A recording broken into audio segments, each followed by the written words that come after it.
Welcome to the fantasy audiobook, Hokage. Many children, many blessings, starting with Mist Shinobi Kunoichi. Chapter 81. Kobayakawa Kazuma sighed. After he came to Konoha, the main thing he did was find women and go paddling at work. But he didn't expect that even in this way, he would be targeted by interested people. It seems that it is not easy to be the spokesperson of Kurigakure. Compared with his predecessor Naoya Juji, he is so good and can be assassinated. After returning to the embassy, Kazuma Kobayakawa reported today's assassination to his boss, Mizumo Yamatuki, as usual, and asked Kurigakure to put pressure on Konoha. Although Kazuma Kobayakawa failed to get any useful information from the assassin, he knew very well that what happened today was probably related to Danzo, who came to visit him a few days ago. I just don't know whether Danzo's motive is for Shisui's other Sharingan, or to avenge the hatred at Orochimaru's laboratory that day. Life in Konoha continued. Even if he suffered an assassination, he still had to persevere in life and ninjutsu learning. Kazuma Kobayakawa would occasionally let Shadow Clone stay at the embassy to handle some unimportant chores, while he himself slipped out to practice ninjutsu. The use of crystal style and Byakugan are becoming more and more familiar, and even Shadow Clone's proficiency is growing rapidly, quickly increasing to 16%. During this time, Kobayakawa Kazuma became more attentive to the training of Terumi Mei. Every time he went to the Uchiha clan, he would definitely take Terumi Mei with him. At Uchiha Akatsuki's house, Kazuma Kobayakawa and Uchiha Akatsuki are doing business in the room, and his Shadow Clone accompanies Terumi Mei to practice ninjutsu. After more than half a year of training, Terumi Mei's current strength has far exceeded that of ordinary Chonori Nin. Not to mention the two blood inheritance limits of Lava Style and Boil Style, Terumi Mei can fight against Kobayakawa Kazuma's Shadow Clone just by relying on taijutsu and the most basic three-body technique. Kazuma Kobayakawa is also somewhat envious of Terumi Mei's qualifications. The results of Terumi Mei's training in the past 6 months are already comparable to his several years of hard work.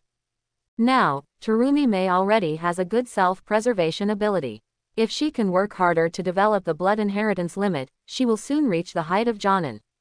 With Terumi Mei's talent, it might only take a few years to reach the heights of Konoha's elite Jonin, and in a few more years, she might not necessarily lose to the aging third Hokage.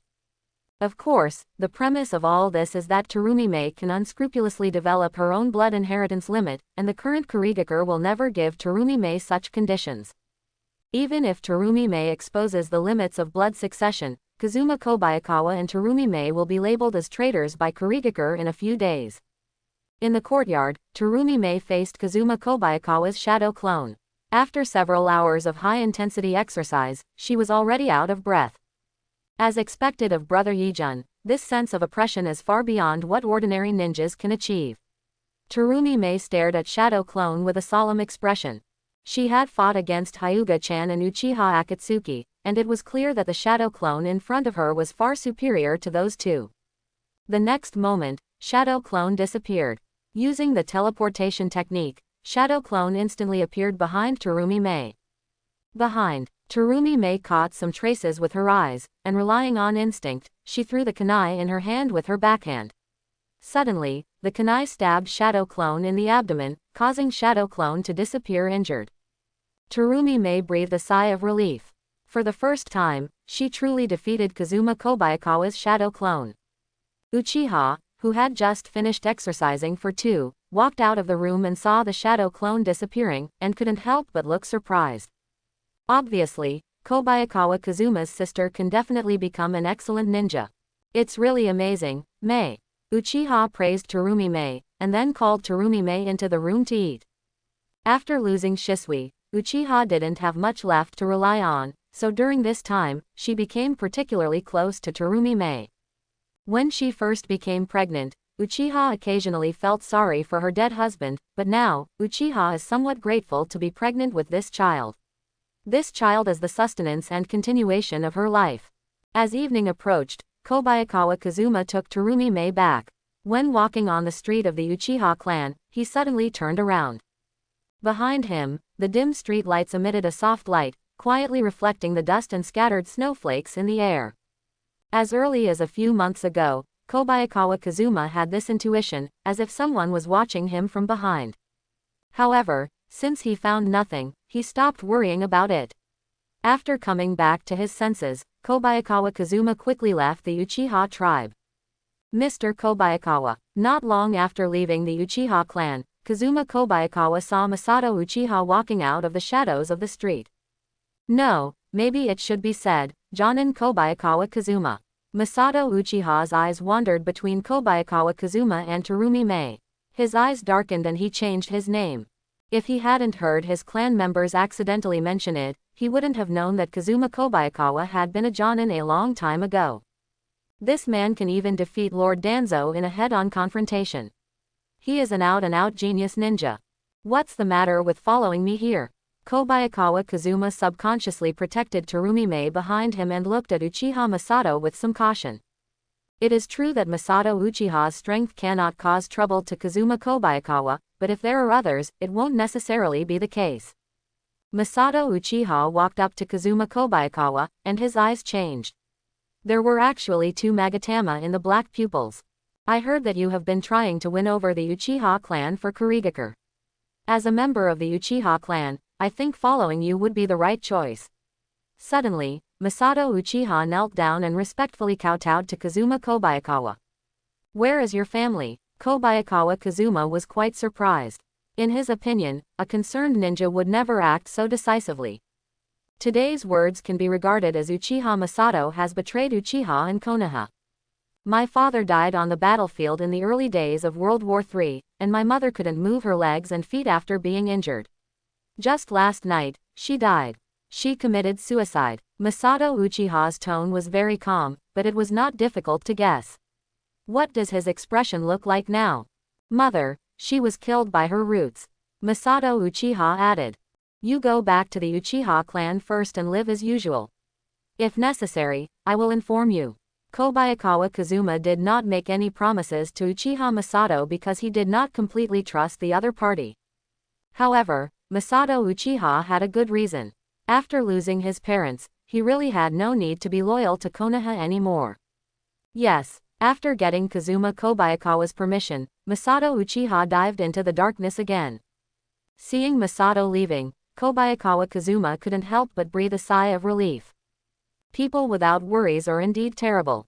Because they have no worries, they can do many incredible things and are not afraid of any power. Perhaps, the death of Uchiha Masato's mother is a good thing for him. Now Masato Uchiha has opened 2 Tomo Sharingan, which must have taken a big step forward in terms of strength, and it can be regarded as a relatively easy-to-use chess piece. Kobayakawa Kazuma took Terumi Mei back to the embassy. He did not delve too deeply into the recent events. In the afternoon of the next day, Kobayakawa Kazuma was reviewing documents in his room. Suddenly, Chunin Oso appeared outside the door. He knocked on the door and reported, Sir Kobayakawa, a young Konoha woman wants to see you. I understand. Kazuma Kobayakawa put the document aside and went to find someone. In front of the fish pond of the embassy, Yuhi Hong and Terumi Mei were sitting on the shore. They were talking and laughing, not knowing what they were talking about. Seeing Kazuma Kobayakawa approaching, Yuhi Kurenai stood up. Hey, Kobayakawa Kazuma, I have a mission to leave the village. Can you accompany me to buy a bouquet of flowers in memory of my father? For some reason, when Yuhi Kurenai wanted to pay homage to her father, what she thought of was not Konoha's companions but Kobayakawa Kazuma. Of course, I'm happy to be involved in your life. Kobayakawa Kazuma agreed with a smile. He changed his clothes and then left the embassy with Yuhi Kurenai. The 2 of them walked towards the cemetery together. When they passed the Yamanaka flower shop, Yuhi went to buy a bouquet of white roses. What kind of person is your father? As they were walking on the road, seeing Kurenai Yuhi being in a bad mood, Kazuma Kobayakawa took the initiative to stir up the topic. He is a very serious person, very strict with himself and me. But at the same time, he is an excellent Konoha shinobi. During the Nine Tails Rebellion, he sacrificed his life to protect the village. Yuhi Hong replied. Perhaps I should thank him. Kobayakawa Kazuma smiled, and facing Yuhi Hong's surprised expression, he added, thank him for having such an outstanding daughter. Yuhi Hong smiled. She glanced at Kazuma Kobayakawa and complained. Some time ago, someone in the village said that you are a scumbag who plays with women. I didn't believe it at first. What about now? I believe it now. You must have said that to many girls just now. Kurenai Yuhi complained to Kazuma Kobayakawa in a good mood. I don't want you to misunderstand me. Kobayakawa Kazuma sighed. He accompanied Yuhi Kurenai to the cemetery, watched Yuhi Kurenai put down the bouquet of white roses, and then knelt in front of his father's tombstone to pray. For any village, ninjas are a profession with a high mortality rate. Many ninjas die quietly. It's not easy for Yuhi Kurenai's father to still be remembered and worshipped occasionally. Let's go, I will leave the village tomorrow, and I need to prepare some ninja tools. After the memorial ceremony, Yuhi Hong stood up. Kobayakawa Kazuma hugged Yuhiko in his arms the moment Yuhiko stood up, and asked in a deep voice, Miss Yuhiko, let me ask again, can you give birth to a child for me? Ah, give birth to a baby. Yuhi Hong's face turned slightly red, and she was quite surprised by Kazuma Kobayakawa's sudden behavior. Although she has a good impression of Kazuma Kobayakawa, it doesn't mean that she is willing to give birth to Kazuma Kobayakawa. I don't know how long I can live, but having a child feels like my life has been extended, and I hope that the mother of the child is you. Kobayakawa Kazuma felt this and made some random remarks. Since Hyuga-chan and Uchiha Xiaomei became pregnant, it has been difficult for him to find a suitable woman in Konoha, so he set his sights on Yuhi Kurenai. Let me think about it, okay. Yuhi Hong did not break away, but politely rejected Kobayakawa Kazuma's request.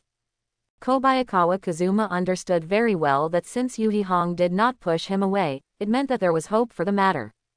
Next, as long as you find a suitable opportunity, you may be able to get Yuhi Hong. Sorry, I scared you. We have an important task tomorrow. Let's buy ninja tools first. Kobayakawa Kazuma let go of Yuhi Kurenai, and he walked in front as if nothing happened. What a strange guy. Yuhi Kurenai was a little confused by Kazuma Kobayakawa. She was holding her so tightly just now, but why did she seem to be a different person in the blink of an eye? Kazuma Kobayakawa is always so curious. Kazuma Kobayakawa walked around several streets with Yuhi Kurenai until evening, and then he sent Yuhi Kurenai home. Goodbye, Kazuma Kobayakawa. Outside the door, Kurenai Yuhi waved to Kazuma Kobayakawa. Kobayakawa Kazuma knew very well that some things should not be too impatient. He nodded, turned and left. See you later. After replying, Kobayakawa Kazuma returned to the embassy. This time, Kurenai Yuhi's mission seemed to last for a long time, until Uchiha gave birth to Kazuma Kobayakawa's first child, and Kurenai Yuhi did not return from the mission. Name: Kazuma Kobayakawa. Lifespan: 51 years. Chakra amount: 10.9 calories. Ninja qualification: B+ 1/80th. Blood inheritance limit: Crystal style, Byakugan, Sharingan. Ninjutsu: Body replacement technique 52% completion, transformation technique 52% completion, clone technique 52% completion, water style. Mist shinobi technique 43% completion, water style. Shui Luan bow 42% completion, sword technique moon shadow 41% completion, water style, water cannon 19% completion, summoning technique 100% completion, truth technique 15% completion, fire style. Dragon fire technique 15% completion, shadow clone technique 16% completion, fire style. Head hard 8% completion. This time, Uchiha Akatsuki gave birth to a child with AC level ninja qualification. The birth of this child not only increased the chakra amount of Kobayakawa Kazuma by 2.4 calories, but also raised Kobayakawa Kazuma's ninja qualification to B+ level. The current Kazuma Kobayakawa is not much worse than the Konoha Sannin in terms of ninja qualifications. However, what makes Kazuma Kobayakawa most happy is the blood inheritance boundary. This child inherited Uchiha Akatsuki's Sharingan, which also allowed him to obtain Sharingan. The moment he obtained the blood inheritance limit, Kobayakawa Kazuma couldn't wait to open the Sharingan and start observing. Unlike ordinary Uchiha people, Kobayakawa Kazuma Sharingan had a magatama from the beginning, which meant that he did not need external stimulation to open his eyes. A magatama Sharingan is the eye of insight and can observe the flow of chakra.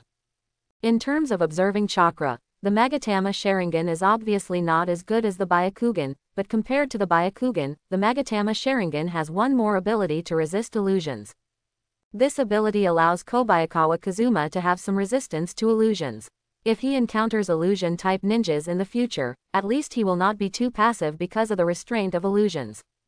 By opening Sharingan and Byakugan at the same time, Kazuma Kobayakawa discovered a whole new world. His eyes, while seeing through illusions, could also see 360 degrees of the surrounding situation. It can be said that it combines the advantages of Sharingan and Byakugan. Kazuma Kobayakawa couldn't help but be pleasantly surprised by this change. He was originally worried that the two major eye techniques could not be used together, but now it seems that there is no need to worry. After his ninja qualifications reached B+ level, Kazuma Kobayakawa started to develop the idea of Rasengan. For this A-level ninjutsu, Kazuma Kobayakawa had been looking forward to it for a long time. In the past, he did not have enough qualifications to learn it, but now he can try to study it. Shadow Clone Technique. After separating multiple Shadow Clone, Kazuma Kobayakawa asked Shadow Clone to study it. The main feature of Rasengan is the use of chakra, which not only makes the chakra rotate quickly, but also maintains a stable form when the chakra is disordered. It's not even remotely difficult. Precisely because this ninjutsu is complex enough, it only took the genius ninja Namikaze Minato 3 years to complete this ninjutsu. Even Hitaki Kakashi, who has copied thousands of ninjutsu, can only copy the primary form of Rasengan. After about 2 months of research, Kazuma Kobayakawa has been able to copy the primary form of Rasengan. The Rasengan in this form already has considerable destructive power, and the Rasengan completion level is 2%. However, it is difficult to use Rasengan as a normal attack method at this level of completion. First of all, it is extremely unstable when used and may disappear at any time. Secondly, the attack power is relatively scattered and cannot achieve the effect of defeating the enemy with one blow. After spending another 2 months studying, Kobayakawa Kazuma finally condensed the power of Rasengan. Although the concentration speed is still relatively slow, it already has enough destructive power. Lord Kobayakawa, we have information. Kazuma Kobayakawa was feeding the fish by the pond when Oso suddenly appeared and presented a scroll with both hands. Kazuma Kobayakawa took the scroll and his expression changed slightly. The opportunity he had been waiting for finally came. With the end of the Third Ninja War, Tsunagakur and Konoha were also seeking stability in their relationship. Therefore, Danzo was sent out by Sarutobi Hiruzen to negotiate. This time, the two parties would be in a town at the border of the Land of Fire and the Land of Wind. Peace talks. This time, for the sake of concealment, Danzo went out without any other ninjas, so it was a good time to take out the eyes. Oso, please call Kazuki and me.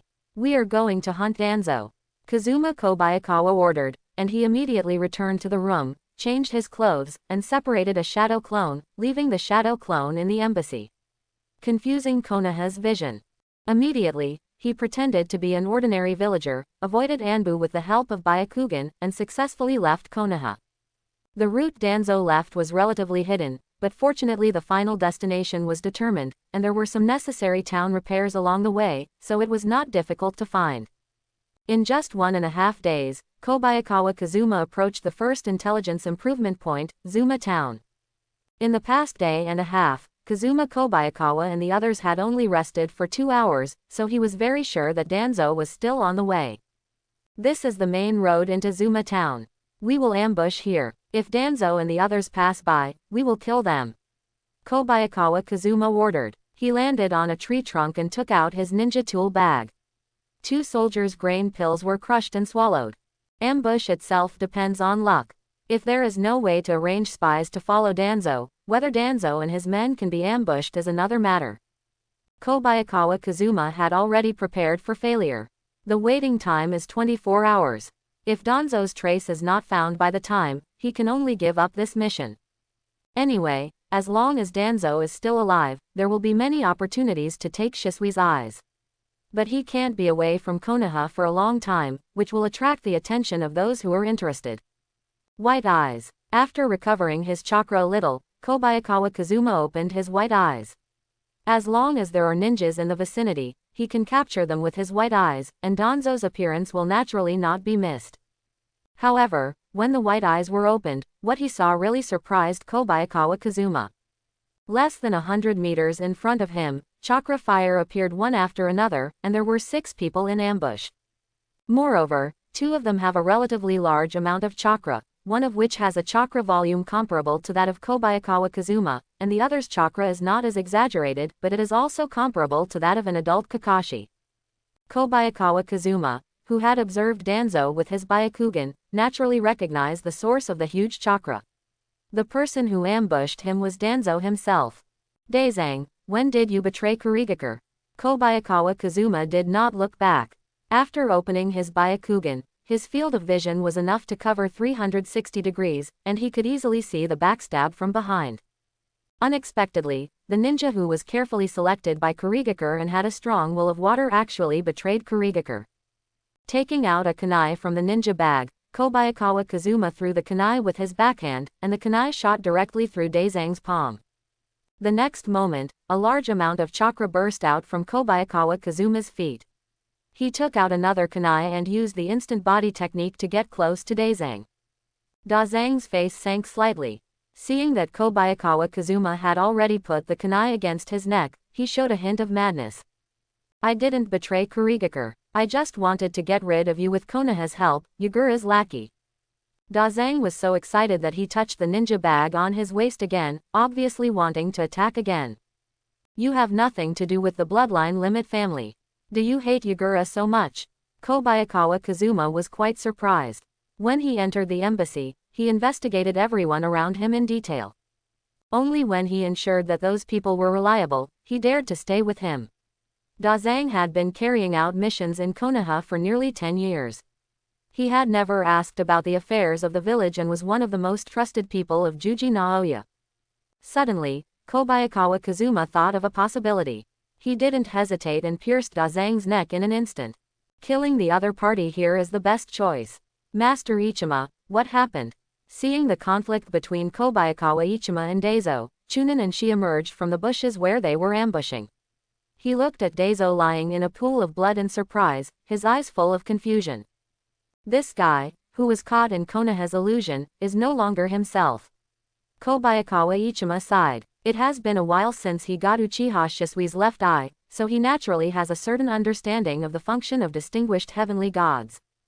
Distinguished heavenly gods is an illusion that consumes extremely much power. Once used once, the illusion cannot be used again for about 10 years.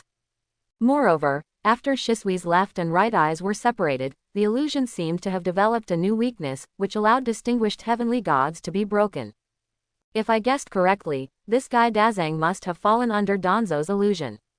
As for the time of the operation, it was just a few months ago, when Danzo visited him.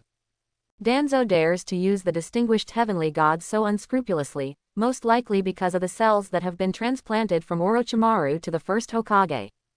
With Hashirama's cells, the cooldown of distinguished heavenly gods can be greatly reduced.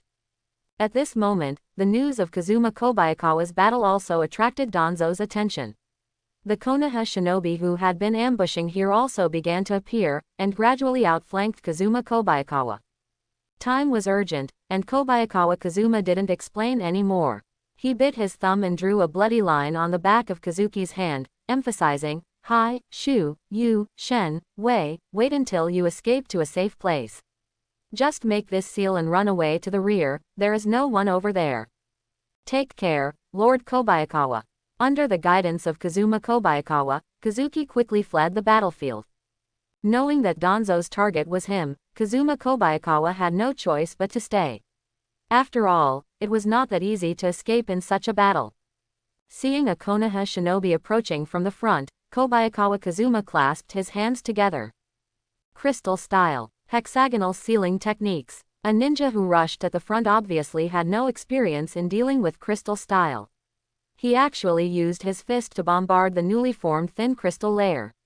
His body was immediately assimilated by crystal style and fell to the ground and shattered.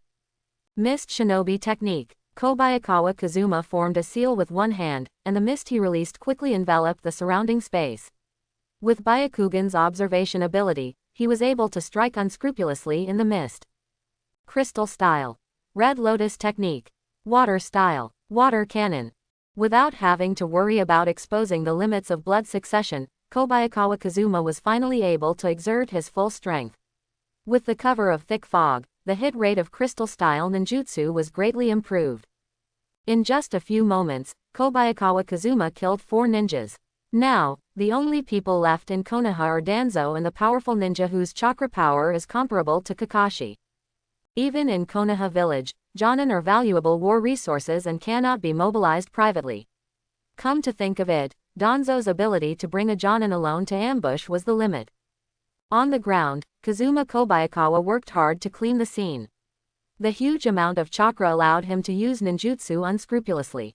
Danzo, who was high up on the tree trunk and observing the battlefield, never took action. When he saw the 4 chunin he had brought with him were killed, a relaxed smile appeared on his face. In the final analysis, Kobayakawa Kazuma is just a new jonin. He has the strength and blood inheritance limit, but he is still too young in actual combat. Danzo smiled faintly. The special jonin gecko shoe he brought was the best at it. Its assassination technique. The ability to become invisible through the escape, coupled with the sword skills that can be combined with illusions, can completely kill people invisible. Although the mist hid Kobayakawa Kazuma's figure, it also gave Gekoshu an opportunity to take advantage of it. Just when Kobayakawa Kazuma was entangled with Chunin, Gekoshu had already sneaked into the battlefield and began to approach Kobayakawa Kazuma. Kobayakawa Kazuma, you are so weak. You want to assassinate me, Danzo, even with your weak strength, don't make people laugh. Outside the thick fog, Danzo unscrupulously mocked Kobayakawa Kazuma, trying to attract Kobayakawa Kazuma attention, creating opportunities for Yu Gongshu to make a sneak attack. Then, Danzo used wind style to blow away the thick fog. Although the existence of thick fog made Gekko Osamu's infiltration smoother, it also blocked Gekko Osamu's sight. Now that the preparations were almost done, it was time for Gekko Osamu to harvest Kobayakawa Kazuma's life. As the thick fog dispersed, Gekoshu was able to find Kazuma Kobayakawa more accurately. He quietly approached Kazuma Kobayakawa, raised his ninja sword and stabbed him. However, at the moment when he stabbed with his sword, he saw Kazuma Kobayakawa stabbing him with his backhand. Ninja technique. Moon Shadow. A real blade and 2 shadow blades pierced Yu Guangshuo's body at the same time, causing Yu Guangshuo's heart to be pierced. The spurted blood dyed his body red, and Yu Guangshuo's body was finally exposed to everyone's sight. Translucent escape has failed. Impossible. How? How did you find me? Tsukiko Osamu stared at Kobayakawa Kazuma with a face full of disbelief. He was fully confident in his own penetration, and he was confident that he could hide it even from a perceptive ninja. Without eye skills as powerful as Byakugan, it would be impossible to find him. Please, do you think my eyes are just for show? Kazuma Kobayakawa drew out his ninja sword and watched Gekoshu fall into a pool of blood. Originally, Kazuma Kobayakawa was somewhat frightened when he saw the huge amount of chakra that Gekoshu had. This amount of chakra is mostly a jonin, which can cause a lot of trouble whether you use ninjutsu to attack from a distance or use sword skills to fight head-on with yourself. Unexpectedly, Yu Guangshuo wanted to play dirty tricks, so he had no choice but to play tricks on him, play a game with the opponent, and then stabbed him with his backhand at the critical moment. How could such a guy exist? The moment he fell, Tsukiko Osamu finally saw Kazuma Kobayakawa's eyes. Those eyes were a kind of eyes between a Magatama Sharingan and a Byakugan. They lost on intelligence. Impossible. Danzo looked at Yu Guangshuo lying in a pool of blood, his eyes almost bulging out. He had strong confidence in Yu Guangshuo's assassination ability. Gekoshu is so evasive that he can hide it from himself. Even the Uchiha clan with 3 Tomo Sharingan cannot find traces of Gekoshu in the ever-changing battlefield. However, such a powerful assassination technique was easily seen through by Kazuma Kobayakawa. Based on where Gekko Osamu was looking before he fell, Danzo looked into Kazuma Kobayakawa's eyes, and his expression suddenly became solemn. A Magatama Sharingan. Roll your eyes. Or is it neither? Those eyes are actually a new level of blood inheritance, and the observation ability is even higher than that of Sharingan and Byakugan. Combining the information about Kazuma Kobayakawa's previous fights, Danzo immediately speculated on Kazuma Kobayakawa's ability. It is obvious that Kazuma Kobayakawa's ability to locate enemies in Mist Shinobi technique should rely on these eyes. Danzo, hand over Shisui's Sharingan, and I won't kill you. Kobayakawa Kazuma looked at Danzo with a solemn expression. Although he had fought with Danzo before, they were only in small fights, and never in a life-or-death fight. It was his first head-to-head confrontation, and of course he was unsure. However, precisely because he felt unsure, he arranged a backup plan. I knew I shouldn't tolerate you, Mist Shinobi stationed in Konoha. That guy Hiruzen just doesn't listen to me. Danzo couldn't help but shudder when his secret was revealed. It was obvious that Kurigakure had secretly collected a lot of information over the years, and the Kazuma Kobayakawa in front of him could actually directly tell him that he had transplanted Sharingan. Whether it's for Konoha or for his position as Hokage, this guy in front of him must be eliminated. Danzo pulled off the bandage covering his right eye, and Shisui's Sharingan pupils changed, with red and black lines appearing. The existence of eye technique and crystal style has indeed greatly improved Kazuma Kobayakawa's strength, but he is still quite confident in a head-on confrontation. Shisui's eye has the title of the most powerful illusion. Moreover, after transplanting Hashirama cells, Danzo can clearly feel that the chakra in his body has become larger, and using Sharingan is no longer a burden. Now, he is confident that he can control this eye better than Uchiha Shisui. From the Byakugan perspective, Kobayakawa Kazuma easily saw the green chakra appearing in Danzo's right eye, and he knew very well that it was Uchiha Shisui's pupil power. At this moment, Danzo is using distinguished heavenly gods in an attempt to rewrite his will. If it weren't for his Byakugan, Kazuma Kobayakawa would not have been able to easily identify distinguished heavenly gods, let alone dodge this illusion. But now, with the help of Byakugan, it is possible to break this one-eyed illusion. After Shisui's eyes are separated, not only does it take longer to prepare to activate distinguished heavenly gods, but it also makes the illusion possible to be interrupted. Shadow Clone Technique. Kobayakawa Kazuma separated 8 shadow clone in one breath. Each of these shadow clone has a chakra amount comparable to Kakashi. It can be said that the chakra amount is quite huge. Crystal Style. Hexagonal Sealing Techniques. A shadow clone took the lead. He put his hands together and formed a cube in front of Danzo. The 6 sides were formed first, wrapping Danzo inside. Danzo had naturally seen this ninjutsu before, and he took a deep breath. Wind Style. The vacuum wave created a gap in the crystal surface, and he escaped from the gap and jumped into the sky. The crystal style ninjutsu is certainly powerful, but the forward swing is too long, making it easy to avoid. Fire Style. Head Hard. Another shadow clone used ninjutsu, and a small flame flew in front of Danzo. The next moment, the small flame exploded hugely. Wind Style. Vacuum Dayama. Danzo spit out another wind style, and he wrapped himself in the hurricane vortex.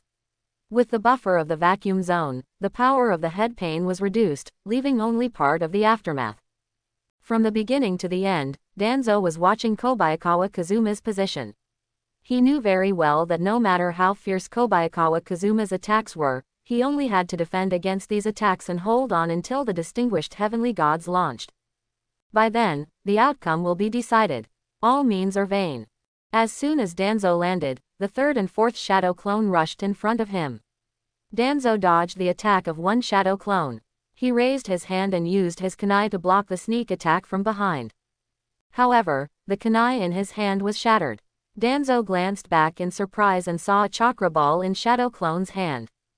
Rasengan. Where did he get that ninjutsu? Danzo knew that this ninjutsu could not be forced. Once he was hit by this technique, he would instantly lose his ability to fight, let alone maintain the distinguished heavenly gods. Mist Shinobi Brat. Danzo gritted his teeth and hit Rasengan directly with his right hand. However, the moment his right hand came into contact with Rasengan, his arm suddenly swelled. The swollen arm quickly grew into a towering tree, and it was this tree that caused Shadow Clone's Rasengan to miss. Danzo pulled his arm out from the giant tree and looked behind him excitedly. Although the price paid was high, Distinguished Heavenly Gods was almost completed. He fought against Kazuma Kobayakawa for the first time, and it was clear that the wave of attacks just now was Kazuma Kobayakawa's strongest method. Next, Kazuma Kobayakawa will have no means to stop the activation of Distinguished Heavenly Gods. Let me give you another surprise. From now on, you will be my dog. Danzo formed a seal with his hands and pressed them to the ground. Accompanying the white mist appeared, a summoning beast that looked like an elephant, the Dream Taper. This Dream Taper is huge, standing 20 or 30 meters tall, comparable to a giant building. However, at the same time, Danzo's chakra amount was reduced by more than half. The move to free Hashirama's cells just now consumed half of his chakra. Summoning a powerful summoning beast like the Dream Taper also consumed a lot of chakra. Now Danzo's physical strength and chakra have dropped significantly, and it is difficult to perform ninjutsu of sufficient scale. However, preparations for distinguished heavenly gods are almost complete. The Dream Taper opened its mouth and blew out a breath. In an instant, a typhoon formed. Flying sand and rolling rocks rose from the ground along with the trees, and swept towards Kobayakawa Kazuma. In just a short moment, 8 shadow clones of Kazuma Kobayakawa were hit hard by the strong wind and were wiped out in an instant. Even Kazuma Kobayakawa's body was blown away. As expected of Konoha's second-in-command, if we were to fight head-on, even if I have 3 blood inheritance limits, it would be difficult for me to take advantage of him. Kobayakawa Kazuma stopped with his feet on a giant tree. Borrowing the help with the power of the giant tree, he was able to stabilize his body and barely resist the wind of the Dream Taper. After all, Meng Taper's power is not unlimited. In just 1 minute, the huge typhoon stopped. Meng Taper breathed in, causing the typhoon to flow backwards. Kazuma Kobayakawa knew this was a good opportunity, and he quickly made seals. Fire style. Dragon fire technique. A shot of dragon fire hit Meng Taper's body. With the power of wind style, the power of dragon fire technique reached an unprecedented height. The flames appeared in a blowout and blocked Meng Taper's mouth, causing Meng Taper's whole body to burst into flames. The Dream Taper wailed and fell down. It automatically released the summoning technique and disappeared. HMPH. You know the weakness of Summoningmon very well. As the summoning technique was lifted, Danzo also fell to the ground from the back of the Dream Taper. He quietly watched Kazuma Kobayakawa, feeling relieved. It's now, distinguished heavenly gods. Black and red bloodline flowed from his right eye. Danzo gave Kazuma Kobayakawa a cold look, and then he knelt on the ground involuntarily. Wait, what on earth am I doing? Why did I kneel down to this guy? The moment he knelt down, Danzo felt his mind go blank, and the eyes that housed the distinguished heavenly gods couldn't help but give up on performing illusions. Everything is ready, but the last step is left. Danzo, don't you remember me as your father? Kazuma Kobayakawa put away his ninja sword. He knew that the distinguished heavenly gods he had prepared finally showed its initial effect at this moment. Father. Some memory seemed to be unearthed in Danzo's mind. He remembered that day when he was running under the sunset. It was Kazuma Kobayakawa who carried the young man on his strong shoulders. No, this is wrong. Danzo was still resisting in his thoughts. He knew very well that these things were not his real thoughts. Danzo turned his head sideways, and only then did he see something sticky hanging on the trunk of a tree not far away. The thing had the same color as the trunk, and even Sharingan could not easily distinguish it. Suddenly, the slimy thing opened its eyes, and one of the eyes was none other than Shisui's Mangekyo Sharingan.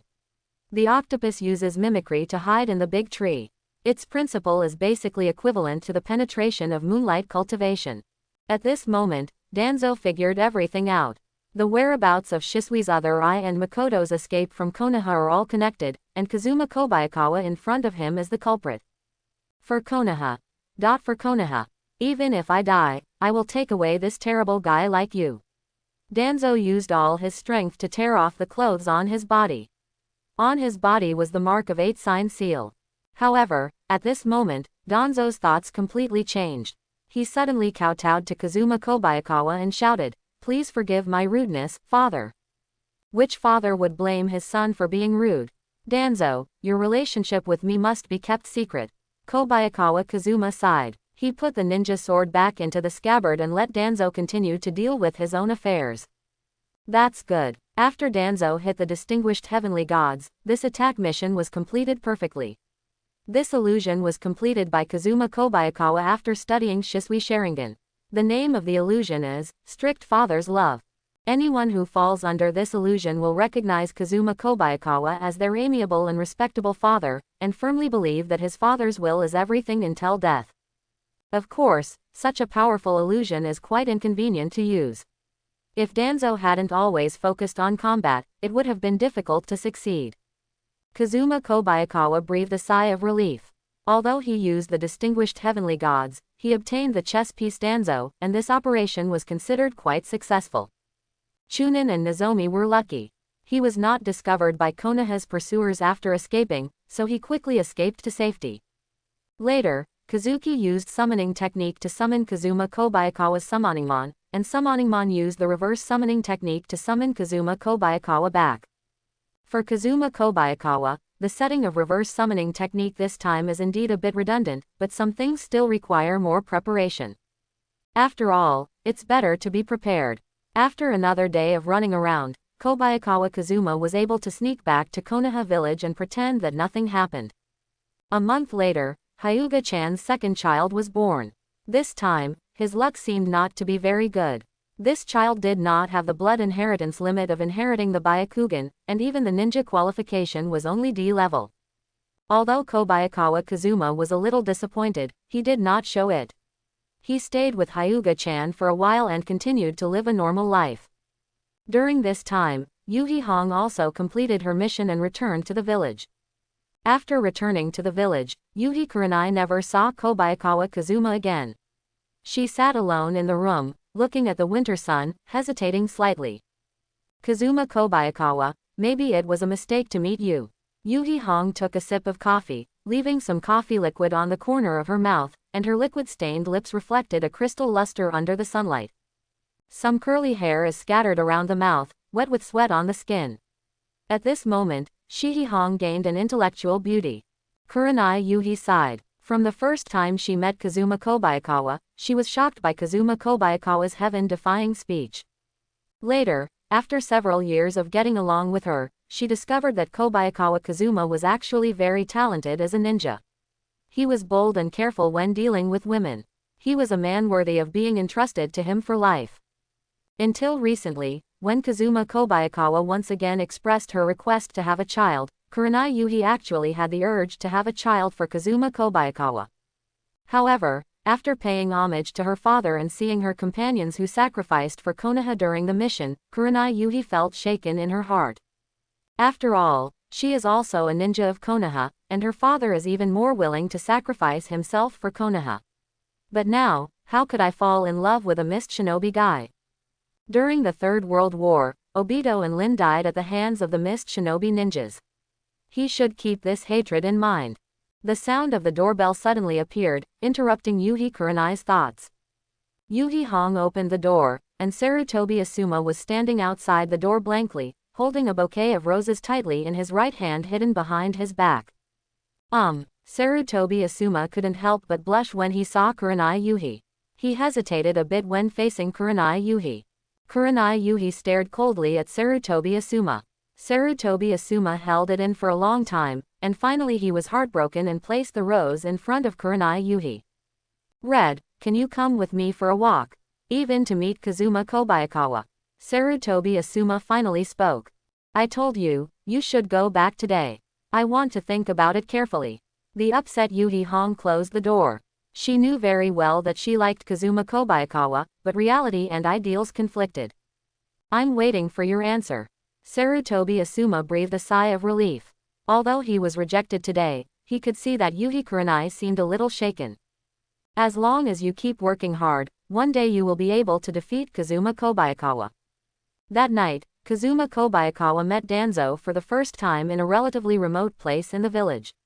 This was the first time Kazuma Kobayakawa met Danzo alone since he became Danzo's father. The purpose of meeting Danzo was naturally to understand Danzo's distinguished heavenly gods. Danzo with Hashirama cells is equivalent to a distinguished heavenly gods releaser. The great cause of having children will continue. For Kazuma Kobayakawa, just picking up girls can no longer satisfy his needs. He needs more efficient and faster methods, and he also needs more qualified kunoichi. The moonlight was cold, and by a small river far away from Konoha's core residence, Danzo appeared from the darkness. He knelt on one knee in front of Kazuma Kobayakawa, with a ninja sword on his back. "Father, what are your orders for calling me out?" Danzo asked. "What is the specific ability of the distinguished heavenly gods of your eyes?" Kazuma Kobayakawa asked. He didn't know much about Danzo's distinguished heavenly gods. He only knew that Danzo once used distinguished heavenly gods at the Five Shadows Conference in an attempt to change Mifune's mind, but it failed after being exposed by Ao. The ability of distinguished heavenly gods in the right eye is to implant a subconscious mind in a person's mind. This subconscious mind will gradually take root and sprout, silently changing a person's personality and thus affecting thoughts. Danzo explained one by one, adding Shisui. The ability of the right eye was explained in detail to Kazuma Kobayakawa. After some questioning, Kazuma Kobayakawa also learned about Shisui's right eye ability. Unlike the left eye, which is directly implanted with memory tampering thoughts, the right eye's ability is not to directly change a person's thoughts, but is similar to an auxiliary function. The subconscious is a deeper ocean, a place that even ninjas have never explored. This subconscious will change a person subtly. In layman's terms, if Danzo implants the subconscious mind of, "I am a cat," into a person, then the person will unconsciously begin to imitate the behavior, movements, and habits of a cat, until in the end, the behavior will be extremely close to that of a real cat. Although the ability of Shisui's right eye is not as strong as that of his left eye, the cost of using it once is relatively small, especially after transplanting Hashirama cells. Danzo can activate distinguished heavenly gods once a month. However, although the usage restrictions are not so strict, the success rate is not high. The success rate of distinguished heavenly gods in the right eye is closely related to the opponent's will. If you face a weak-willed opponent, distinguished heavenly gods can play a very powerful role, but if you face a strong-willed opponent, its effect will be minimal. This is why, after getting Sharingan, Danzo never thought of using distinguished heavenly gods Hypnosis Sarutobi Hiruzen to make himself a Hokage. Is Tsunade still in the village? Kazuma Kobayakawa asked directly. Now that there is a ninjutsu like distinguished heavenly gods, it is necessary to find a Kunoichi with high enough looks and qualifications to have a child, so that he and Danzo will not live up to their efforts. That little girl Tsunade hasn't left the village yet. She goes back and forth to casinos and wine bars all day long. She really embarrasses Konoha. Danzo was not polite at all, and directly addressed First Hokage's granddaughter as little girl. Then, as a father, I will find a stepmother for you. Kazuma Kobayakawa asked Danzo to leave first and wait until tomorrow to meet outside the gambling den where Tsunade often goes. The next morning, after getting ready, Kazuma Kobayakawa went to the gambling den where Tsunade often frequented. Seeing Tsunade coming out of the casino, Danzo was hiding in the dark, while Kazuma Kobayakawa walked up and took the opportunity to say hello to Tsunade. Tsunade-sama, what a coincidence. Kazuma Kobayakawa met Tsunade politely. Missed Shinobi Guy, did you come here to get beaten? Tsunade looked at Kazuma Kobayakawa coldly. Although she had stopped asking about village affairs, she didn't have a good impression of Missed Shinobi Guy. After all, Missed Shinobi was once an enemy of Konoha. Who would have a good impression of a former enemy? I don't mean to come to you, Kurigakure. I just heard that Tsunade-sama has excellent gambling skills. I want to play 2 games with you. Kobayakawa Kazuma compared it with him and said to Tsunade, how about dice, a handful 200,000 taels. HMPH, you are short of money. Do you want to win money from me? Tsunade sneered. Of course she knew her physique was a big fat sheep, but since someone initiated a duel, how could she not accept it? No matter what, she is also the granddaughter of the first Hokage, and she must not embarrass Konoha. Tsunade stretched out his index finger and waved it in front of Kazuma Kobayakawa, and said in a cold tone, I bet 2 million taels. If you win, the money will be given to you immediately, but if you lose, you only need to punch me from the front. Just fine. Haha, okay, Kobayakawa Kazuma agreed. Of course he knew what it meant to receive Tsunade's punch head-on. In his youth, Jiraiya was almost beaten to death by Tsunade's punch. It can be said that if he relied on his body to resist, this punch would not only kill him but also seriously injure him. Even if he used his arms and other parts to defend himself, he would probably have to break off his hand, which would be considered light after a few years of training. However, Kobayakawa Kazuma believed in Tsunade's luck. He knew very well that Tsunade, a legendary fat sheep, had almost never had good luck at the gambling table. Besides, what if Tsunade wins? As long as Danzo's distinguished heavenly gods is activated successfully, Tsunade will never be willing to kill him. Have courage. You'd better pray for good luck. Tsunade squeezed the joints of her palms, and suddenly, a series of skeletal cracking sounds came from her palms. For Tsunade, Kazuma Kobayakawa is the enemy in front of him. She usually doesn't interfere with Konoha's politics, so she can let Kazuma Kobayakawa do whatever he wants, but now that the other party has come to her door, even if he is maimed, Hiruzen can't say anything. My luck has always been good, and I believe this style will continue today. Kobayakawa Kazuma spread his hands. He and Tsunade entered the casino together. After asking the boss for 2 dice cups, the two started playing. The rules are very simple, that is, the first one to lose 2 million taels loses. The two of them rolled the dice randomly. The dice cup in the casino was specially made, and even the ninja couldn't tell the score. As the dice cup opened, Kazuma Kobayakawa won the first game with 2 threes. In the second game, Kobayakawa Kazuma won a big victory. In the third game, Kobayakawa Kazuma narrowly won. The fourth game, the fifth game, Kobayakawa Kazuma still won. In the blink of an eye, the game reached the 9th game, and Kobayakawa Kazuma was so nervous that he almost broke down in a cold sweat. The total bet this time was 2 million taels, and the bet in a single game was 200,000 taels. Winning 10 games in a row meant the end. He originally thought that he could at least delay it for a while so that Danzo could slowly activate distinguished heavenly gods. But he didn't expect that the big fat sheep's physique was so strong. He couldn't lose even if he wanted to. If this continues, let alone delaying time, he will only need 3 minutes to win the 2 million taels. After shaking the dice cup, Kobayakawa Kazuma counted the points again. Looking at the garbage points, he couldn't help but laugh out loud. 1, 2, 4, I don't believe I can win this time. Kobayakawa Kazuma was very convinced that his hand was already the lowest. Let Tsunade win a round, and the delay can be slightly longer, and the activation of distinguished heavenly gods is more guaranteed. However, as Tsunade finished opening the dice cup, Kobayakawa Kazuma fell silent again. Because Tsunade used too much force, one of the dice turned into powder, and the remaining 2 dice happened to be 1 and 3. 1 dice was missing, so of course Tsunade lost. It seems that you are already scared. Tsunade looked at Kazuma Kobayakawa, who was covered in cold sweat and couldn't help laughing. She was very sure that Kazuma Kobayakawa was afraid of being punched to death by her. It's true. I'm scared. Your level is too scary. I have to slow down first. Kobayakawa Kazuma found an excuse to wipe his cold sweat, and drank some water by the way.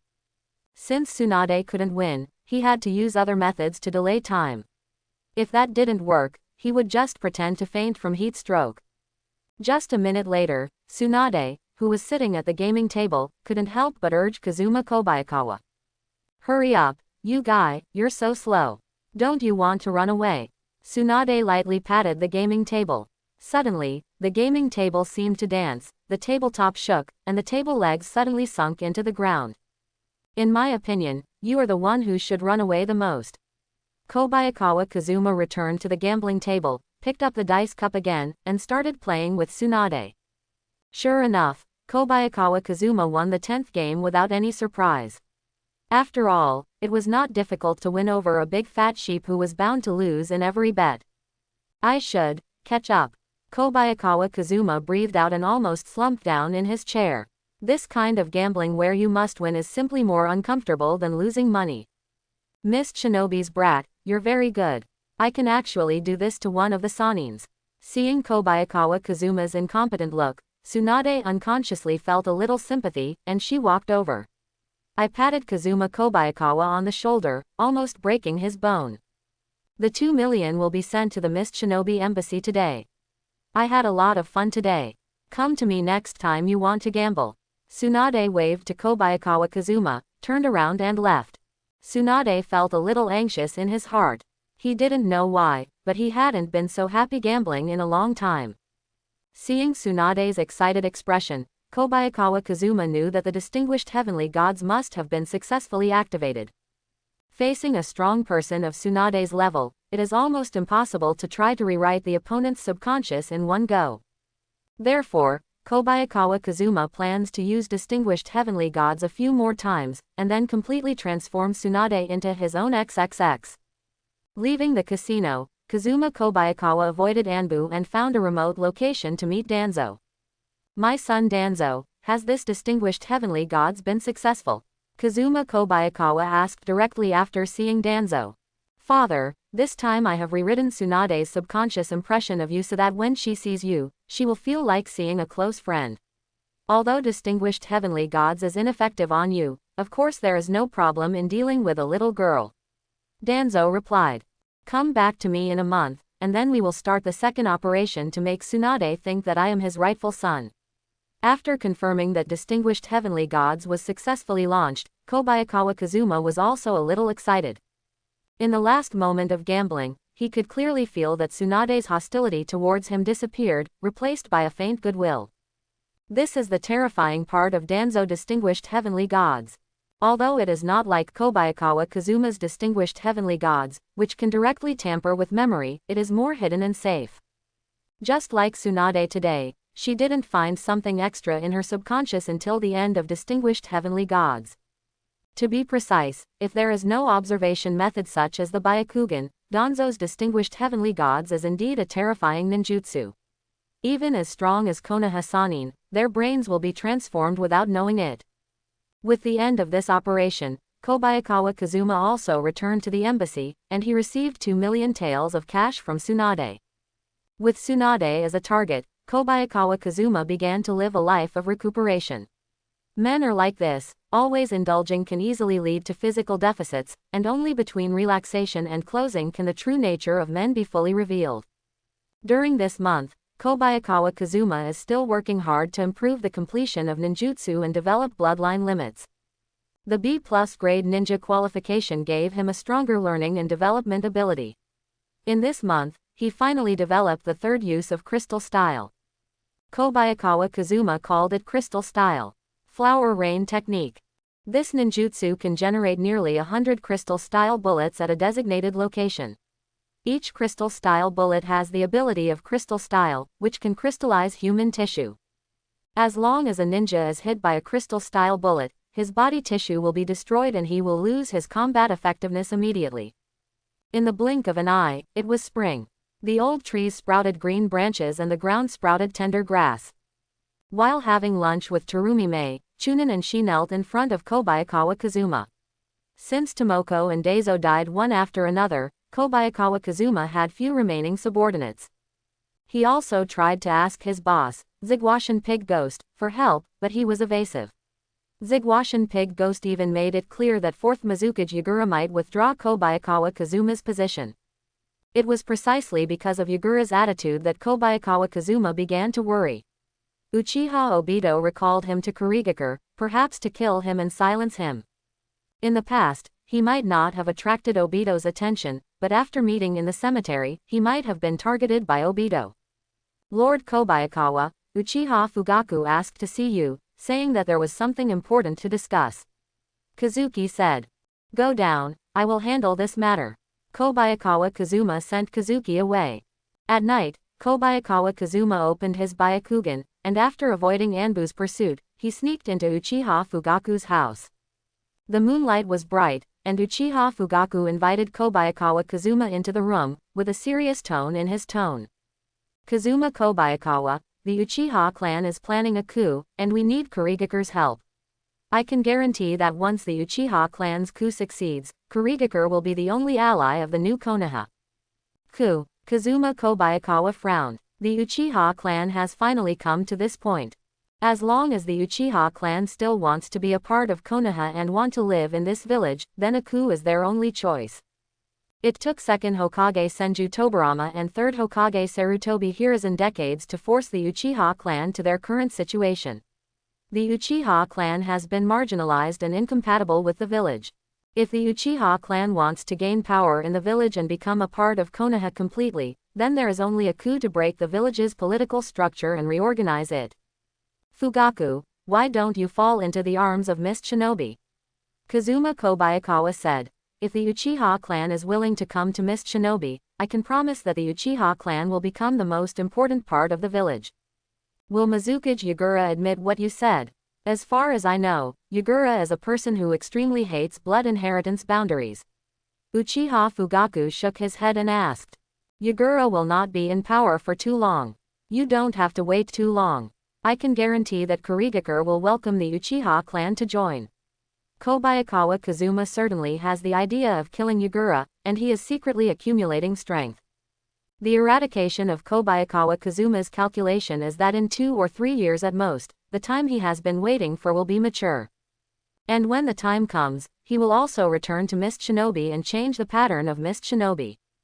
If the new Kurigakure can get the Uchiha clan, it will be a great growth for the village. Uchiha Fugaku was slightly startled, but he did not expect that Kazuma Kobayakawa had vague thoughts of replacing Yagura. With one Jonin wanting to replace the 4th Mizukage, Kazuma Kobayakawa was probably a little wishful thinking. This is the Konoha of the Senju clan, the Konoha of the Sarutobi clan, and even more so the Konoha of the Uchiha clan. We, the Uchiha clan, will never run away like a bereaved dog. After a pause, Uchiha Fugaku said firmly. Uchiha Fugaku does not want to abandon everything in Konoha. If possible, he still hopes to transform Konoha into something suitable for the Uchiha clan. Seeing Uchiha Fugaku's expression so determined, Kobayakawa Kazuma knew that he could no longer persuade him, so he nodded and agreed. I will explain your thoughts to Kurigakure, but what Kurigakure does is not something I can control. I understand, that's fine. Uchiha Fugaku responded. Kobayakawa Kazuma said goodbye to Fugaku and quietly slipped into the darkness, feeling very uneasy in his heart. Launching a coup with the Uchiha clan, isn't this looking for death? To be honest, Fugaku is the only strong man left in the Uchiha clan, and in the village, not counting his adopted son Danzo, the 3rd generation and Jiraiya alone are almost enough to destroy Uchiha. Not to mention, Uchiha Itachi, who is an Uchiha genius, is still a young boy, selling his own information to the village every day. The Uchiha clan's coup is no longer a case of narrow escape, it is definitely a situation of 10 deaths and no chance of survival. Uchiha Fugaku can be stupid, but Kazuma Kobayakawa will not accompany Fugaku to be stupid. He is already thinking about how to preserve the lower part of the Uchiha bloodline.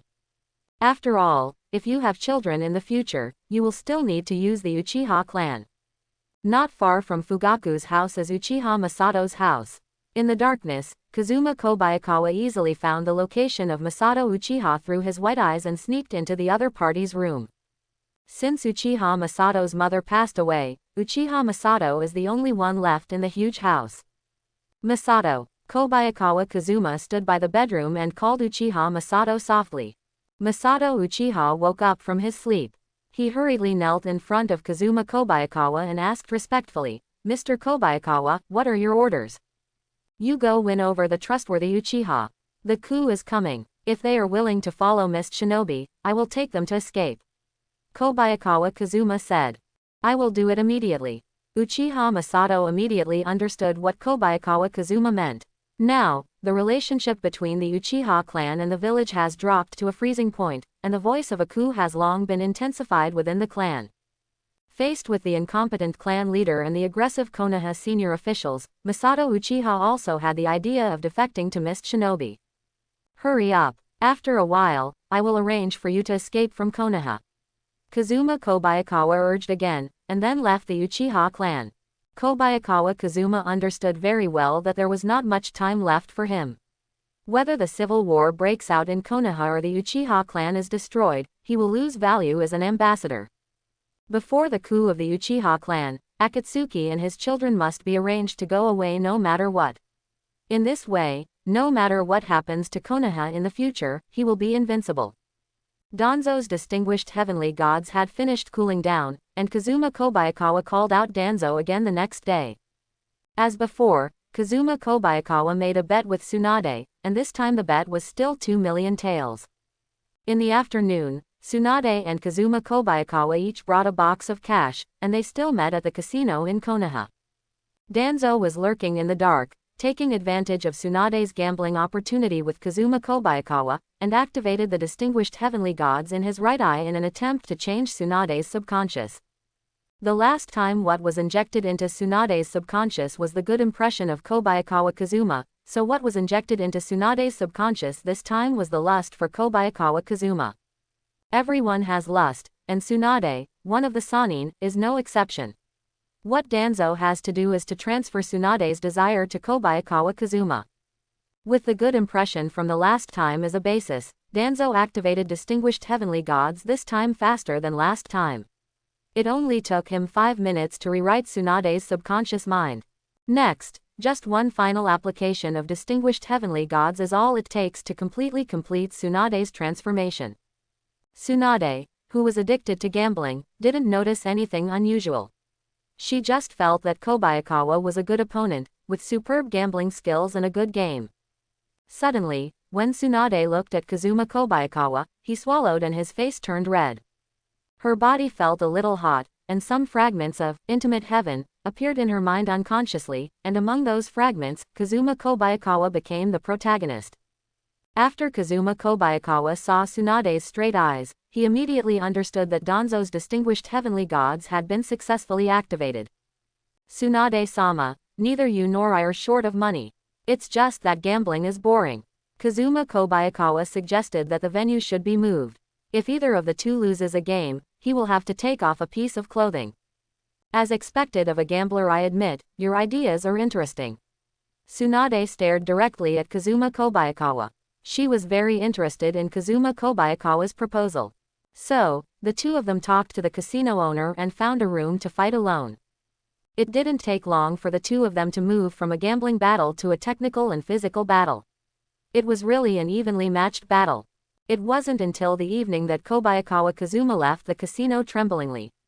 He hadn't been so weak for a long time. The competition with Tsunade, one of the Sannin, really consumed a lot of energy.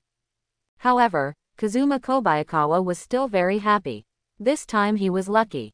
The seeds were successfully planted in just one afternoon, and a prompt appeared in the system. Name: Kazuma Kobayakawa. Lifespan: 51 years. Chakra amount: 11.9 calories. Ninja qualification: B+ 21/80. Blood inheritance limit: Crystal style, Byakugan, Sharingan. Ninjutsu: Body replacement technique 59% completion, transformation technique 59% completion, clone technique 59% completion, water style. Mist shinobi technique 48% completion, water style. Shui Luan bow 43% completion, sword technique. Moon shadow 43% completion, water style. Water iron cannon 22% completion, summoning technique 100% completion, truth technique 15% completion, fire style. Dragon fire technique 19% completion, shadow clone technique 18% completion, fire style. Headache 15% completion, Rasengan 6% completion. Tsunade's beauty level is A+. Just by successfully seeding it, Kazuma Kobayakawa's chakra amount is permanently increased by 1 card, and the ninja qualification is also improved from B+ 1/80 to B+ 21/80. This is just a successful sowing. When the child is born, there will be more rewards. Kobayakawa Kazuma has reason to believe that with his and Tsunade's ninja qualifications, the child born to him is expected to reach B+ or even A-level ninja qualifications. A child with such ninja qualifications must bring far more chakra and ninja qualifications than before. After fighting all afternoon, Tsunade also returned home. She threw her clothes on the ground, drank some wine, and fell asleep drunkenly. Although Tsunade is 41 years old this year, in fact, she has never experienced a man. With the death of her beloved man Kato-dan, Tsunade can no longer be attracted to anyone and has no desire to marry. After the story with Kazuma Kobayakawa, even she herself couldn't understand why she had such an impulse. A week later, Tsunade developed symptoms of nausea and vomiting. As a medical ninja, she found out that she was pregnant after checking her body. Sitting in front of the dining table, Tsunade couldn't help but hold her forehead. She frowned and complained, "How lucky is this guy Kazuma Kobayakawa to win in one go?" Faced with this unexpected child, Tsunade did not choose to stay. She used medical ninjutsu to kill the child. Just because she is willing to spend the night with Kazuma Kobayakawa does not mean that she is willing to give birth to a child for him. For a strong woman like Tsunade, giving birth must be a very cautious thing. On the other side, the unknowing Kazuma Kobayakawa is still waiting for Tsunade's child to be born, and looking forward to the child's ninja qualifications. During the time when Danzo Distinguished Heavenly Gods was cooling down, Kobayakawa Kazuma was not idle either. He was looking around for Konoha's kunoichi and used the system to observe the qualifications of these kunoichi. It's a pity that kunoichi with beauty above level B is very rare, let alone those with ninja qualifications above level C. After going around in circles, Kazuma Kobayakawa returned to where he was. Even in Konoha, which is full of talents, there are not many outstanding kunoichi he can choose. The next generation of the Konoha 12 have not yet grown up, and many of this generation of kunoichi died in the 3 wars. He already has a lot of existing kunoichi who are suitable for childbearing. Moreover, sowing seeds is a costly matter, and the average sowing time is about a month. This is also destined to mean that Kobayakawa Kazuma cannot just find a kunoichi to do it. However, after 2 weeks, Kobayakawa Kazuma's 3-body technique has improved a little more. The completion of the clone, stand-in, and transformation technique has reached 60%, unlocking new abilities. After the completion of 3-body techniques, ninjutsu reached 60%. Kazuma Kobayakawa's mastery of these 3 ninjutsu has reached a level of proficiency. He doesn't even need to form seals, he only needs to condense chakra to release this 3 ninjutsu. As far as 3-body technique is concerned, Kobayakawa Kazuma is now superior to most jonin. He does not need to form seals, so he has an advantage in the battle. The shadow clone technique I learned later also reached a 20% completion level in day-after-day training. The shadow clone technique with this level of completion did not simplify the seals, but instead enhanced the separated shadow clone. Although shadow clone is a clone created by the main body using chakra, it is still far worse than the main body in terms of reaction and actual combat capabilities. This also leads to the fact that shadow clone can often only serve as cannon fodder and cannot be used as the main force in battle. But now, with the completion of shadow clone technique reaching 20%, shadow clone's actual combat capabilities have been further improved. According to Kobayakawa Kazuma's rough estimate, the current shadow clone is close to his original strength, and can probably reach 80% of his original ability. This change about shadow clone also gave Kazuma Kobayakawa the idea of developing new ninjutsu. If it can be cooperated with shadow clone, even simple ninjutsu can have incredible effects. The sakura flowers in Konoha were blooming. When Kazuma Kobayakawa was practicing ninjutsu, Kazuma suddenly appeared in front of Kazuma Kobayakawa. He presented a letter to Kazuma Kobayakawa. Seeing the letter sent by Miss Shinobi, Kazuma Kobayakawa opened it without hesitation. What was written on the letter was a reply to him. Previously, Kazuma Kobayakawa informed Kurigakure of Uchiha Fugaku's thoughts. The Uchiha clan, who was attempting to launch a coup, wanted to get help from Miss Shinobi. The Watermelon Dolphin Ghost wrote a reply specifically about the Uchiha clan and handed it to Kobayakawa Kazuma. Looking at the handwritten letter from Watermelon Dolphin Ghost, Kobayakawa Kazuma couldn't help but frown. 4th Mizukage Yagura is not interested in the Uchiha clan. He is a member of the Kurigakure clan and naturally does not want any more clans to join Kurigakure. The man in charge of the Mist Shinobi Intelligence Department had the opposite idea to Mizukage. He didn't want the 3rd Mizukage's many years of efforts to go to waste, so he used his authority to send some ninjas to come for assistance.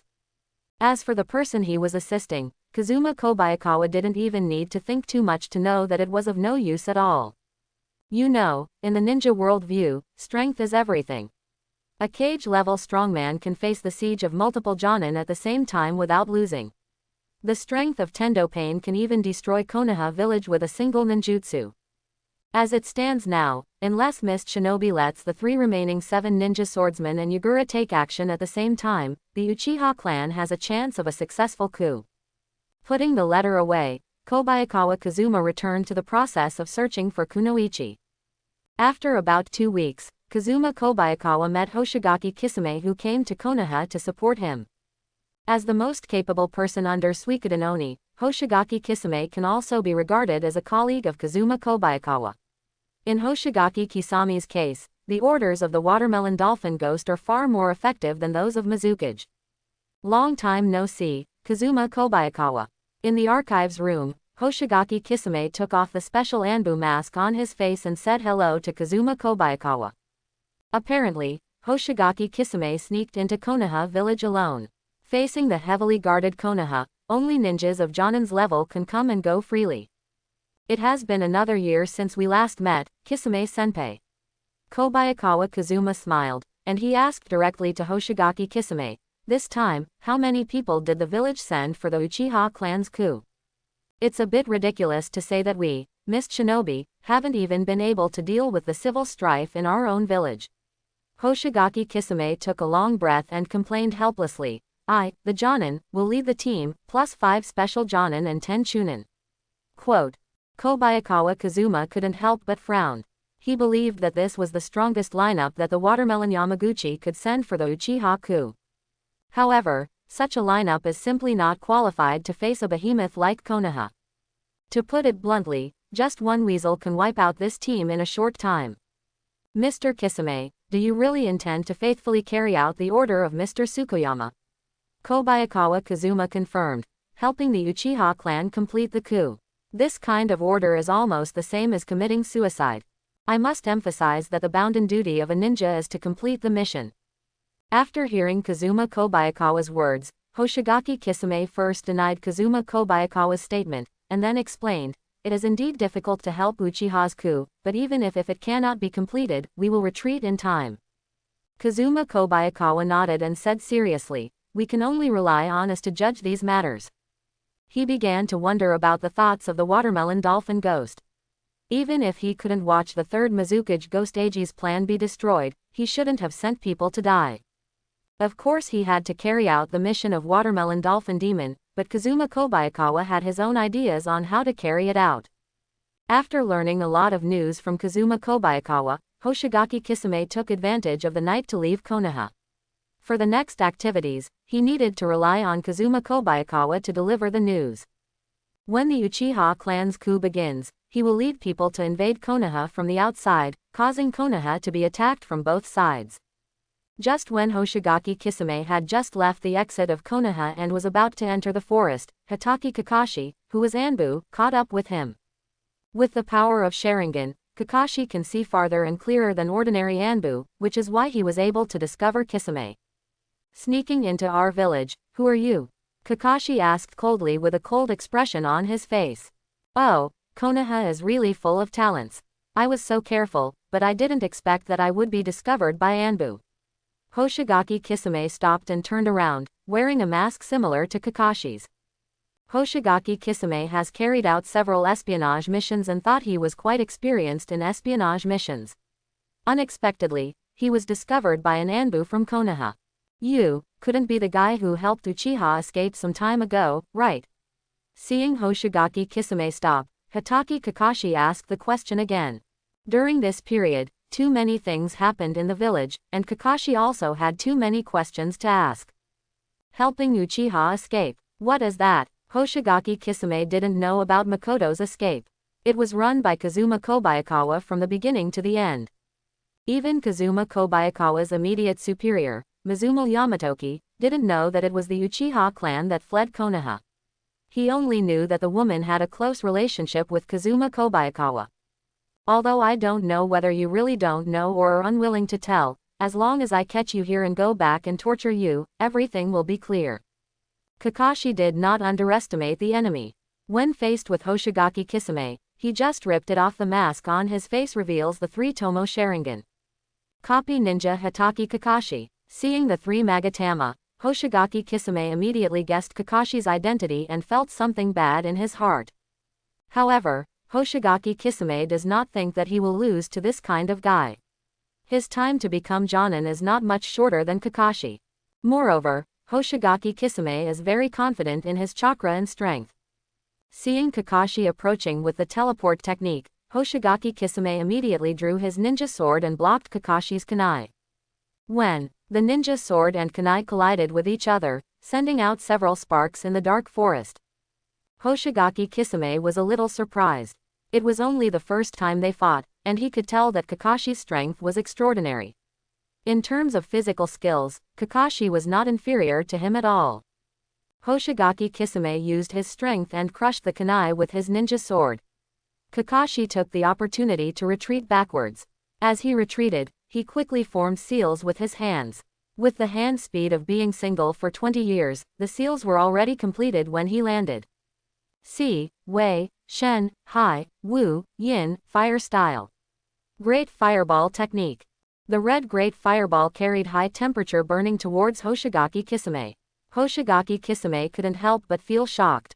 This speed of seal formation, coupled with Sharingan and powerful physical skills, made him a worthy replicating ninja. Hoshigaki Kisame also quickly formed seals to meet the attack. After he formed about 10 seals honestly, he put his hands together and shouted, "Water Style." Great Waterfall Technique. Just before the Great Fireball was about to burn Hoshigaki Kisame, the seal of the Great Waterfall Technique was finally completed. Hoshigaki Kisame spits out a huge amount of water from its mouth. With the help of the huge chakra, the Great Falls technique is far more spectacular than the Great Fireball. The Great Fireball is nothing compared to the Great Falls. In an instant, Hoshigaki Kisame's water drowned Kakashi's fire, and he stood on the water, rushing towards Kakashi as if he were stepping on waves. Kakashi couldn't help but frown. He quickly blocked the rushing water with the Earth Style wall. Taking advantage of the water style to divert the flow, he pinched his right hand with his left hand and squeezed it downwards. Chidori. White lightning wrapped around the palm of his hand. Kakashi used Sharingan to observe the position of Hoshigaki Kisame behind the earth flow wall and rushed out quickly. The Chidori burst out with a high-pitched sound like a bird's song, which was very shocking in the dark night. Using the power of a quick sprint, Kakashi attacks Hoshigaki Kisame. Hey, are you kidding?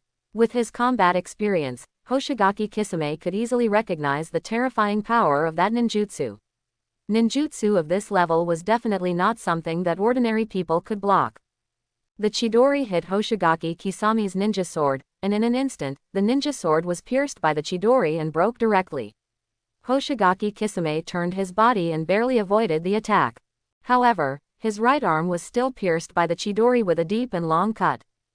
Hoshigaki Kisame looked at the extinguished lightning in Hatake Kakashi's hand, and in an instant, cold sweat came out.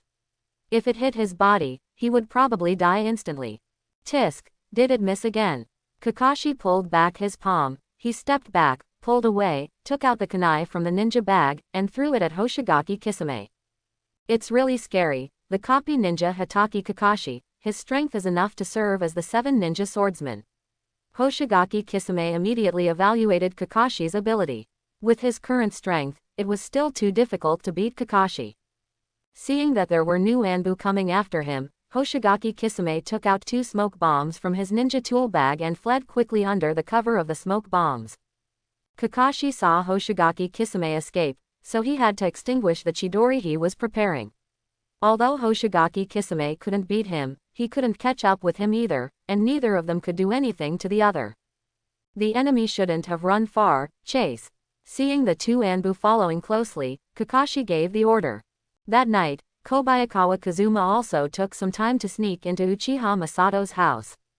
"Masato, have you found the Uchiha tribe members who are willing to follow Mist Shinobi?" Kobayakawa Kazuma asked in the empty room.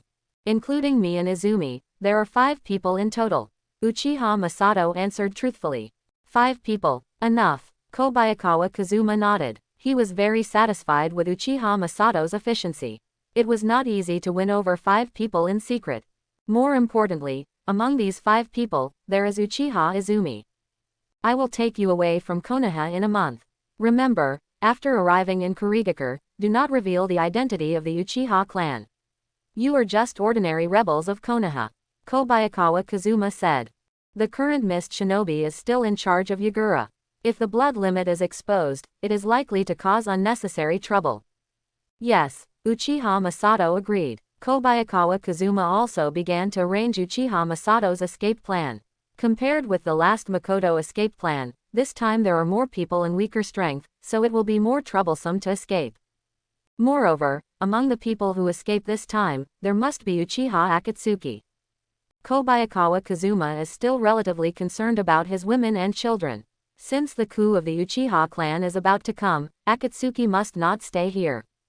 With the support of Hoshigaki Kisame, Kobayakawa Kazuma believes that the success rate of this operation should not be worse than the last time. As for the safety of his other wife Hyuga-chan, Kobayakawa Kazuma was not worried. No matter how fierce the war between Konoha and Uchiha was, it would not affect the Hyuga clan. Of course, if Hyuga-chan wanted to leave Konoha, it would be difficult to do so. After all, Hyuga-chan was not only the sister of the Hyuga clan leader, but also the owner of the Byakugan, who was highly valued by Konoha. Her every move might be watched by many people. The next day, Kobayakawa Kazuma explained to Uchiha Akatsuki about escaping from Konoha. Uchiha Akatsuki, who had lost her husband and son, had no regrets and agreed. Therefore, in the days before Uchiha Akatsuki escaped from Konoha, Kobayakawa Kazuma actively gave birth to a child again. In order to increase the chance of successfully creating a baby, he would come to Uchiha's home every other day and work hard to demonstrate the 18 postures of a way. Life is like this. If you want to have sufficient harvest, you must not forget the process of hard work. So, one afternoon 3 weeks later, Kazuma Kobayakawa's system responded, and Uchiha Akatsuki's pregnancy was successful. Kobayakawa Kazuma's chakra volume has once again permanently increased by 0.3 calories, and his ninja qualifications have also increased a little. For the current Kazuma Kobayakawa, these chakra amounts and ninja qualifications are nothing, but the Uchiha bloodline is of great help to him. According to Kobayakawa Kazuma's speculation, his Sharingan should be related to the strong Uchiha bloodline. The reason why the second Magatama was not turned on was not because of emotional fluctuations, but simply because the bloodline concentration was not enough. As long as the Uchiha bloodline continues to increase, opening the 3 Magatama and even Mangekyo will be a matter of course. Easily avoiding Anbu in the village, Kobayakawa Kazuma slowly returned to the embassy. The moon was sparse, and scattered sakura petals were slowly falling in the moonlight. A girl stood in the darkness outside the embassy wall, glancing into the embassy from time to time. Kazuma Kobayakawa frowned. He opened his Byakugan and observed, confirming that the opponent's chakra was not very strong. Anbu, are you hiding here to confirm my status?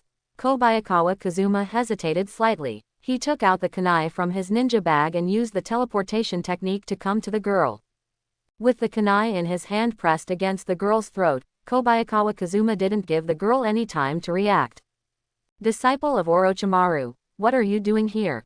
Kazuma Kobayakawa couldn't help being slightly startled when he saw that face clearly. It's actually Mitarashi Anko, why is this guy here? At this time, Mitarashi Anko was not that big, but her figure was already quite well developed.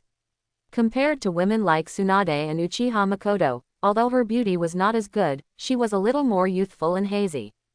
Especially the nervous and vigilant expression, which really makes people want to bully. Seeing the kunai shining coldly against her throat, Mitarashi Anko subconsciously took a step back. She stared at Kobayakawa Kazuma, and subconsciously made a swallowing movement out of fear. You didn't even notice this man, but the kunai was already pressed against your neck. The pressure on the man in front of you was too strong. Is this the genius Mr. Orochimaru calls him? What can I do in the face of him? Mitarashi Anko had many thoughts for a while. She even recalled Orochimaru's disappointed expression when he looked at her. Anko never blamed Orochimaru for betraying Konoha. What she hated was that the teacher she respected so much did not take her with him when he defected to Konoha. The distrust of the village and Orochimaru's abandonment are like a nightmare that will never go away for Anko, causing her soul to suffer. I heard that you are the only person who may know the whereabouts of Orochimaru. Tell me where Orochimaru is, and I will kill him with my own hands. Mitarashi Anko's eyes became firm, and she clenched her fists hard, as if she had made up her mind. Determination. Kazuma Kobayakawa put the kunai into his ninja bag, and he could understand Mitarashi Anko's eyes. That was not a look of hatred at all, but a look of pure unwillingness. Just like a young daughter who is eager to prove her ability to survive independently in front of her father. You little brat who hasn't grown up yet, if you are eager to be noticed, then follow me to Mist Shinobi. I will be like your father and devote my time to you. Kobayakawa Kazuma snorted and advised. Who are you calling a brat? Do you look down on me? Mitarashi Anko gritted her teeth hard, her eyes becoming dangerous. Then he raised his hand, and several Lion Majesty instantly emerged from the cuffs. Ninja technique. Latent shadow snake hand. Kobayakawa Kazuma just took out the ninja sword casually. He didn't even use Tsukikage, and chopped the Lion Majesty into several pieces with one blow. Opening the system, Kazuma Kobayakawa confirmed Mitarashi Anko's information. Name: Mitarashi Anko. Age: 17. Beauty: B+. Ninja qualification: C. Blood inheritance limit: none. Just as Kazuma Kobayakawa guessed, except for Mitarashi Anko's beauty, her ninja qualifications and blood inheritance are mediocre. With Anko's talent, special Jonin may be the limit, and there is no hope of reaching Jonin in this life. With such talent, how could he possibly catch Orochimaru's eyes? It's no wonder that Orochimaru, who has a strong obsession with genius ninjas, abandoned Anko and just used Anko to do a curse seal experiment. Mitarashi Anko's only value to Orochimaru is probably its compatibility with the curse seal of heaven. Seeing Kazuma Kobayakawa easily blocking her attack, Anko felt a sense of powerlessness in her heart. She didn't want to admit Orochimaru's statement and didn't want her own talent to be average. However, with his own talent, he really can't do anything in front of a real genius. A sense of powerlessness made Anko collapse on the ground. She clearly knew the reason why Orochimaru abandoned her, but she still didn't want to face it. Now, she even wants to prove that she is talented by killing Orochimaru and prove that Orochimaru's choice is wrong. Anko slammed his fists on the ground, punching him one after another.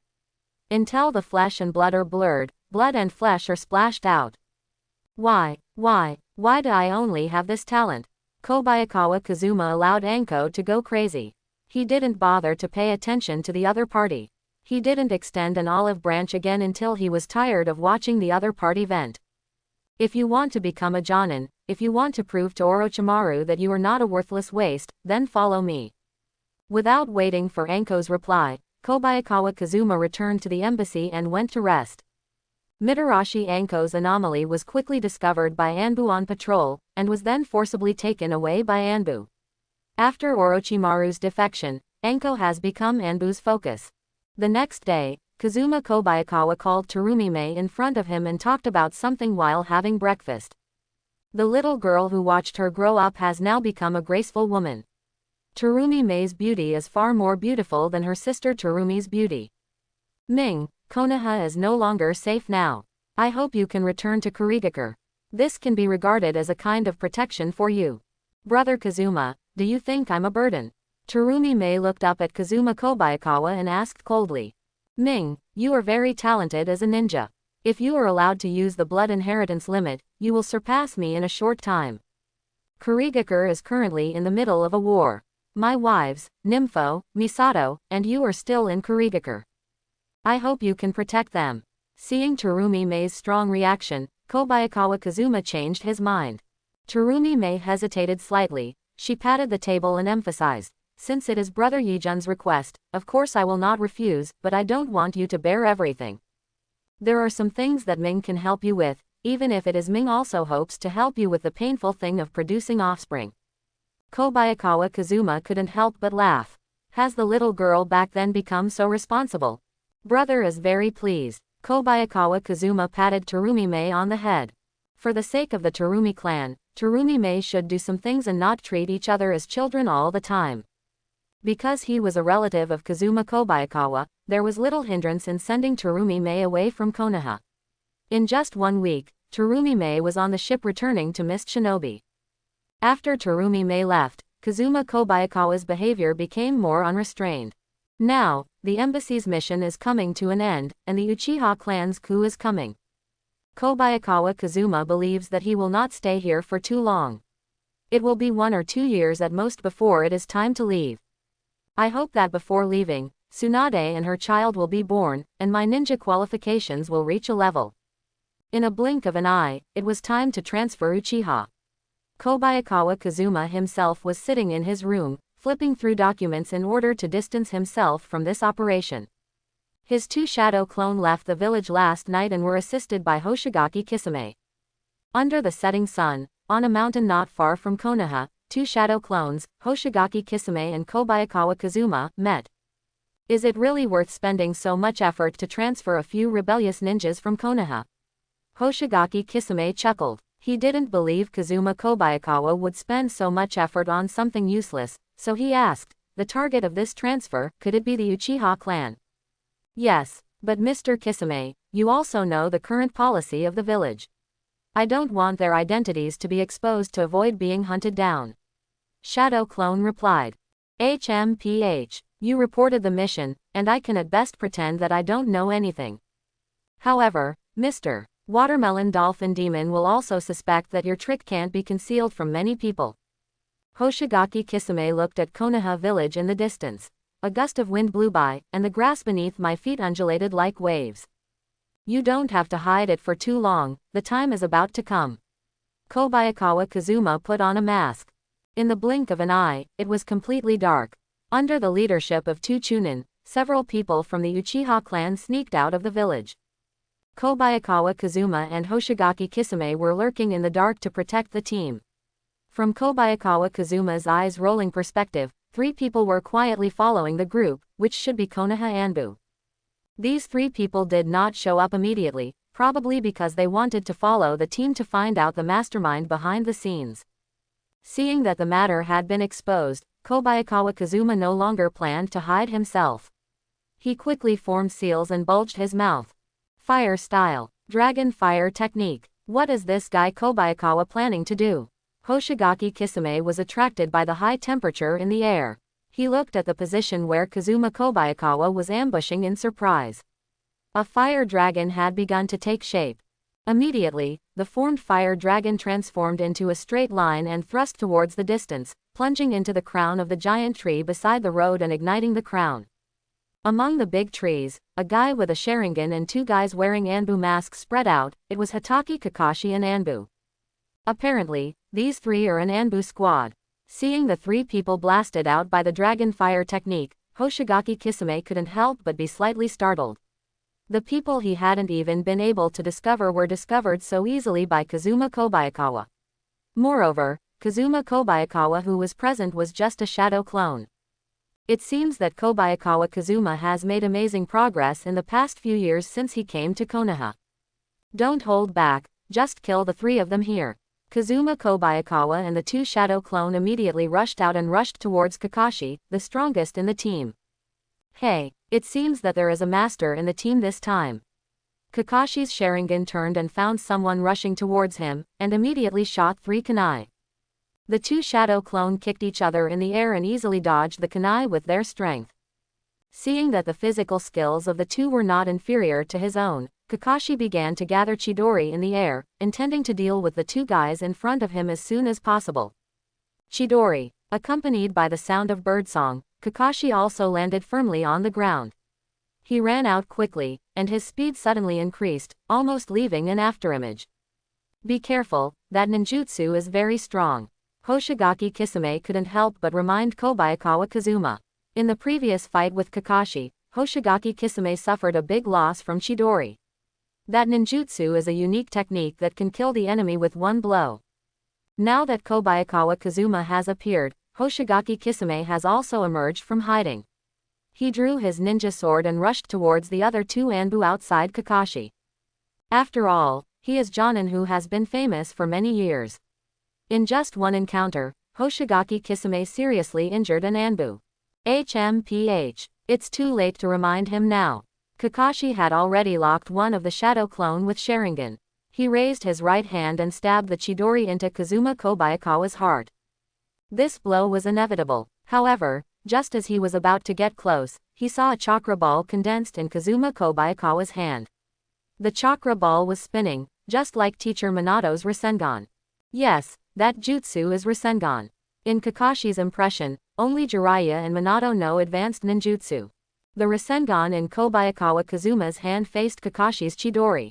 The 2 ninjutsus offset each other, causing a violent explosion, and a dazzling white light burst out. Due to the force of the explosion, Kazuma Kobayakawa's shadow clone and Kakashi flew out together.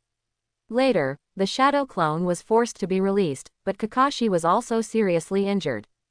He reluctantly stood up from the ground, and the arm that used Chidori was already useless. Seeing the exploded shadow clone, Kakashi was slightly startled, with strong unwillingness in his eyes. It's just a shadow clone. Is the guy the first tried so hard to kill actually just a shadow clone? It seems that luck is not on Konoha's side tonight. Seeing the violent explosion, Hoshigaki Kisame felt a little more relaxed. Although I don't know what Kazuma Kobayakawa did, it is obvious that just one shadow clone can compete with that clone ninja. Today's Kazuma Kobayakawa is ridiculously strong. Another shadow clone took the opportunity to stab Kakashi with a ninja sword. He did not use the moon shadow sword technique because he was afraid of being recognized by Anbu. Kakashi, who had lost one arm, was unable to form any more seals. For him, he had lost his biggest advantage. Fortunately, Kakashi was good at physical skills. He quickly dodged Shadow Clone's attack. While Shadow Clone was stabbing him in the air, he threw out a few shurikens. The shurikens were tied with wires to control their flight path. Kakashi pulled the wire hard and watched as the shuriken hit Kazuma Kobayakawa's Shadow Clone.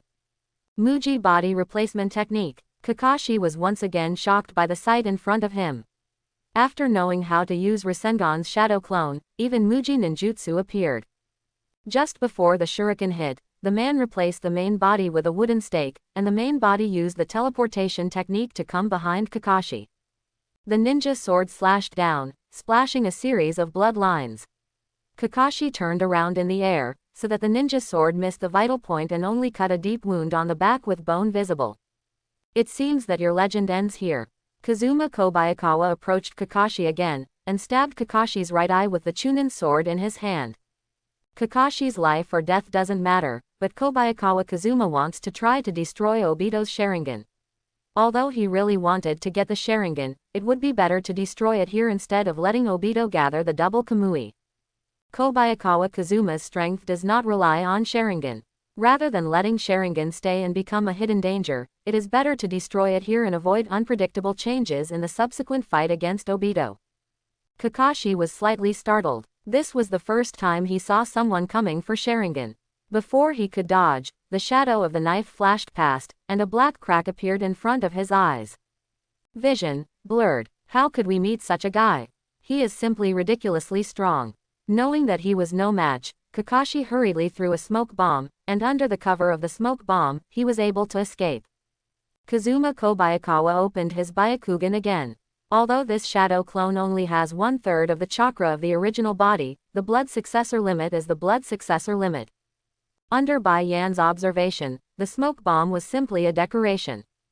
Puff puff, several shuriken shots broke through the air and pierced Kakashi's body, causing Kakashi to fall from the tree, and his life or death was unknown after falling to the ground. Kobayakawa Kazuma didn't chase anymore. He could clearly see that there were people from Konoha coming here, and they were about to catch up. Obviously, the noise of the battle just now was still too loud, which attracted the attention of those who were interested.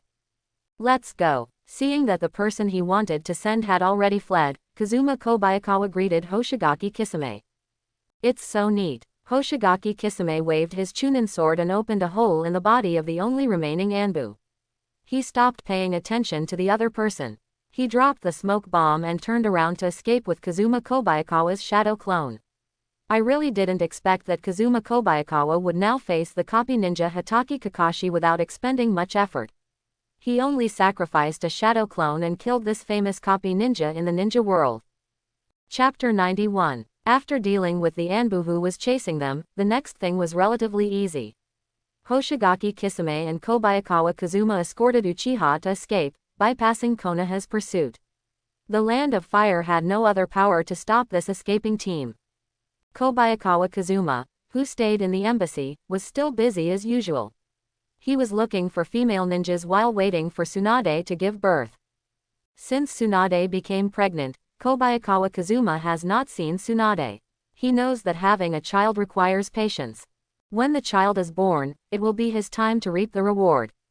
On this day, Danzo, whose distinguished heavenly gods had cooled down, found Kobayakawa Kazuma again, and the two met in the archives room of the embassy. Father, as long as you meet Tsunade again, my distinguished heavenly gods can once again change Tsunade's subconsciousness and make Tsunade your personal exclusive. Danzo reminded. I don't think it's necessary. Tsunade is in a good state now. This time, distinguished heavenly gods will be saved for Yuhi Kurenai. Kobayakawa Kazuma did not stop looking for other female ninjas, but he was not too defensive against Tsunade, who was already pregnant. While the two were talking, a Chunin knelt on one knee in front of the door and reminded, Lord Kobayakawa, Tsunade, one of the Sanin, broke in and said she wanted to see you. We couldn't stop her. Kobayakawa Kazuma's face changed. Danzo used the transformation technique to become Kobayakawa Kazuma's subordinate and took the opportunity to leave the room. As Danzo just left, Kobayakawa Kazuma heard Tsunade's voice appear outside the door. Kobayakawa Kazuma. Kobayakawa Kazuma followed the voice and saw Tsunade. Today, Tsunade wore a dress with the word, Gamble, written on it, and her golden twin ponytails fluttered in the wind. Tsunade, your belly. When he saw Tsunade's flat belly, Kobayakawa Kazuma couldn't help but frown. Tsunade has been pregnant for a month, so it should be obvious. But now, Tsunade seems to be the same as usual. Is it really that the medical ninja is better maintained? You are talking about pregnancy. Don't worry, I have already handled it with medical ninjutsu, and I won't let you be responsible. Tsunade suddenly changed the subject and said, I came to gamble with you today. It's boring if you don't come to play with me. Hearing Tsunade's speech, Kobayakawa Kazuma almost spit out a mouthful of blood. What the hell? Used medical ninjutsu to handle it. I worked hard to do so many exercises, and the fruits of my labor that can only be successful once a month on average, you just deal with it like this. Gambling, of course there is no problem. Although he was extremely painful inside, Kobayakawa Kazuma didn't show anything. After all, he is a man who has seen a lot of ups and downs. It's just a child who may have the qualifications of an A-level ninja. It's not that, not that, not that. Xiao Zhaosheng Yijun asked his men to prepare a gambling table. He hinted at Danzo in the dark, and then played Russian roulette with Tsunade. It seems that the distinguished heavenly gods can't be saved this time, so it's better to leave it to Tsunade. What are the rules of the gambling table? Tsunade half squinted his eyes and swept his eyes over Xiao Bayakawa Yijun. Due to the effect of distinguished heavenly gods, every time Tsunade sees Xiao Bayakawa Yijun, his heartbeat will speed up, blood flow will increase, and he will have the illusion of love. Same as last time, Master Tsunade. Xiao Bayakawa Yijun responded. For Xiao Bayakawa Yijun, nothing is more important than making a child for the time being. Even if it is gambling, he should hurry up. You have a lot of ideas, you pervert. Tsunade teased Kobayakawa softly and agreed casually. After all, she also thought so in her heart, which was not much different from Kobayakawa Kazuma. Just do as you say. Tsunade immediately took out a handful of cash and placed it at the 5 o'clock position. Kobayakawa Kazuma also bet 18 points. Gambling is just a casual thing. Facing the legendary big fat sheep, Kobayakawa Kazuma has no intention of losing. What a casual woman, it's really embarrassing for Konoha. Danzo complained about Tsunade in his heart while applying distinguished heavenly gods to Tsunade. After seeing that kind of inelegant play, Danzo, who wanted to become Hokage, was furious. He was already thinking that when he became Hokage, he must punish Tsunade. The purpose of distinguished heavenly gods this time is mainly to make Tsunade no longer resist giving birth to a child for Kobayakawa Kazuma, that is, to make Tsunade have the desire to give birth to a child. Danzo naturally knows Tsunade's story, and is also very clear that this woman has been obsessed with gambling since Kato Dan passed away, and has no interest in anything. Since she has no interest in anything, she naturally has no interest in giving birth to a child. It can be said that this subconscious transformation is much more difficult than the previous 2 times.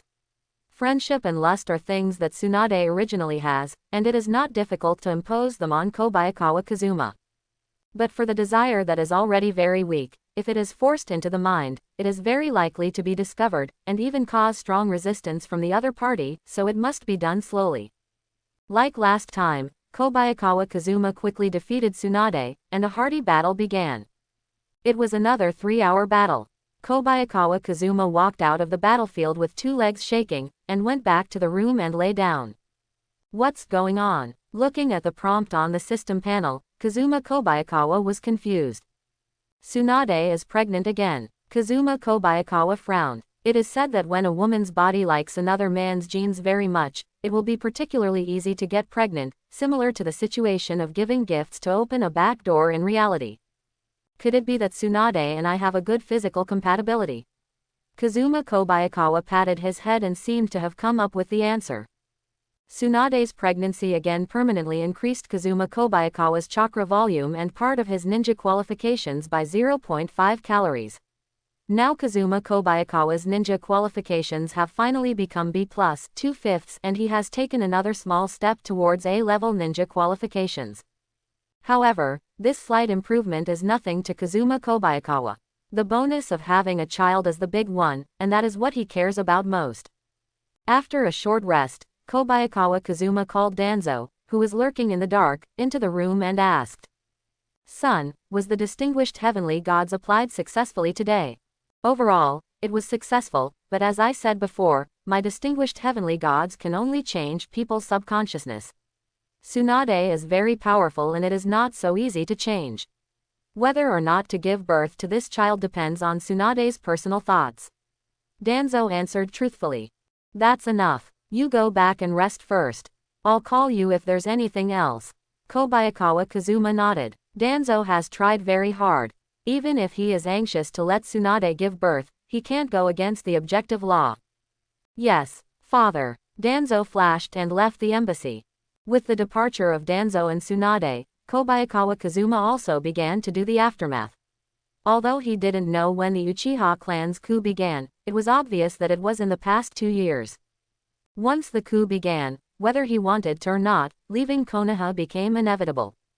The scrolls left over these years were sorted in batches. Some unimportant ones or those that have been reported to Kurigakure were destroyed. Some important ones involving the secrets of important figures in Konoha were kept so that they could be used as handles in the future. After a few days of busy work, Kobayakawa Kazuma relaxed again. He would look for beautiful female ninjas in Konoha and try to contact Yuhi Kurenai. Unfortunately, for some reason, Yuhi Kurenai didn't want to see Kobayakawa Kazuma recently, and even seemed to be hiding when she went out. Kobayakawa Kazuma couldn't say anything about this. Picking up girls is like this, and there will always be some lows. And the reasons for these lows are sometimes quite inexplicable. Trying to accept some realities is also a required course for good men. At night, Kobayakawa Kazuma had just fallen asleep in the embassy when he heard a slight sound outside the room. He opened his white eyes and saw a sneaky figure in the courtyard. Judging from the chakra, it should be Mitarashi Anko. "Lord Kobayakawa, there is an enemy invasion." A ninja appeared in front of Kobayakawa Kazuma's door and whispered a reminder. "Don't worry about this matter, I'll take care of it." Kobayakawa Kazuma sent his ninjas away, opened the door, and waited quietly. Mitarashi Anko, who had just sneaked into the embassy, looked around with her hands. She thought she had done everything perfectly, but she didn't know that everything was under Kobayakawa Kazuma's observation.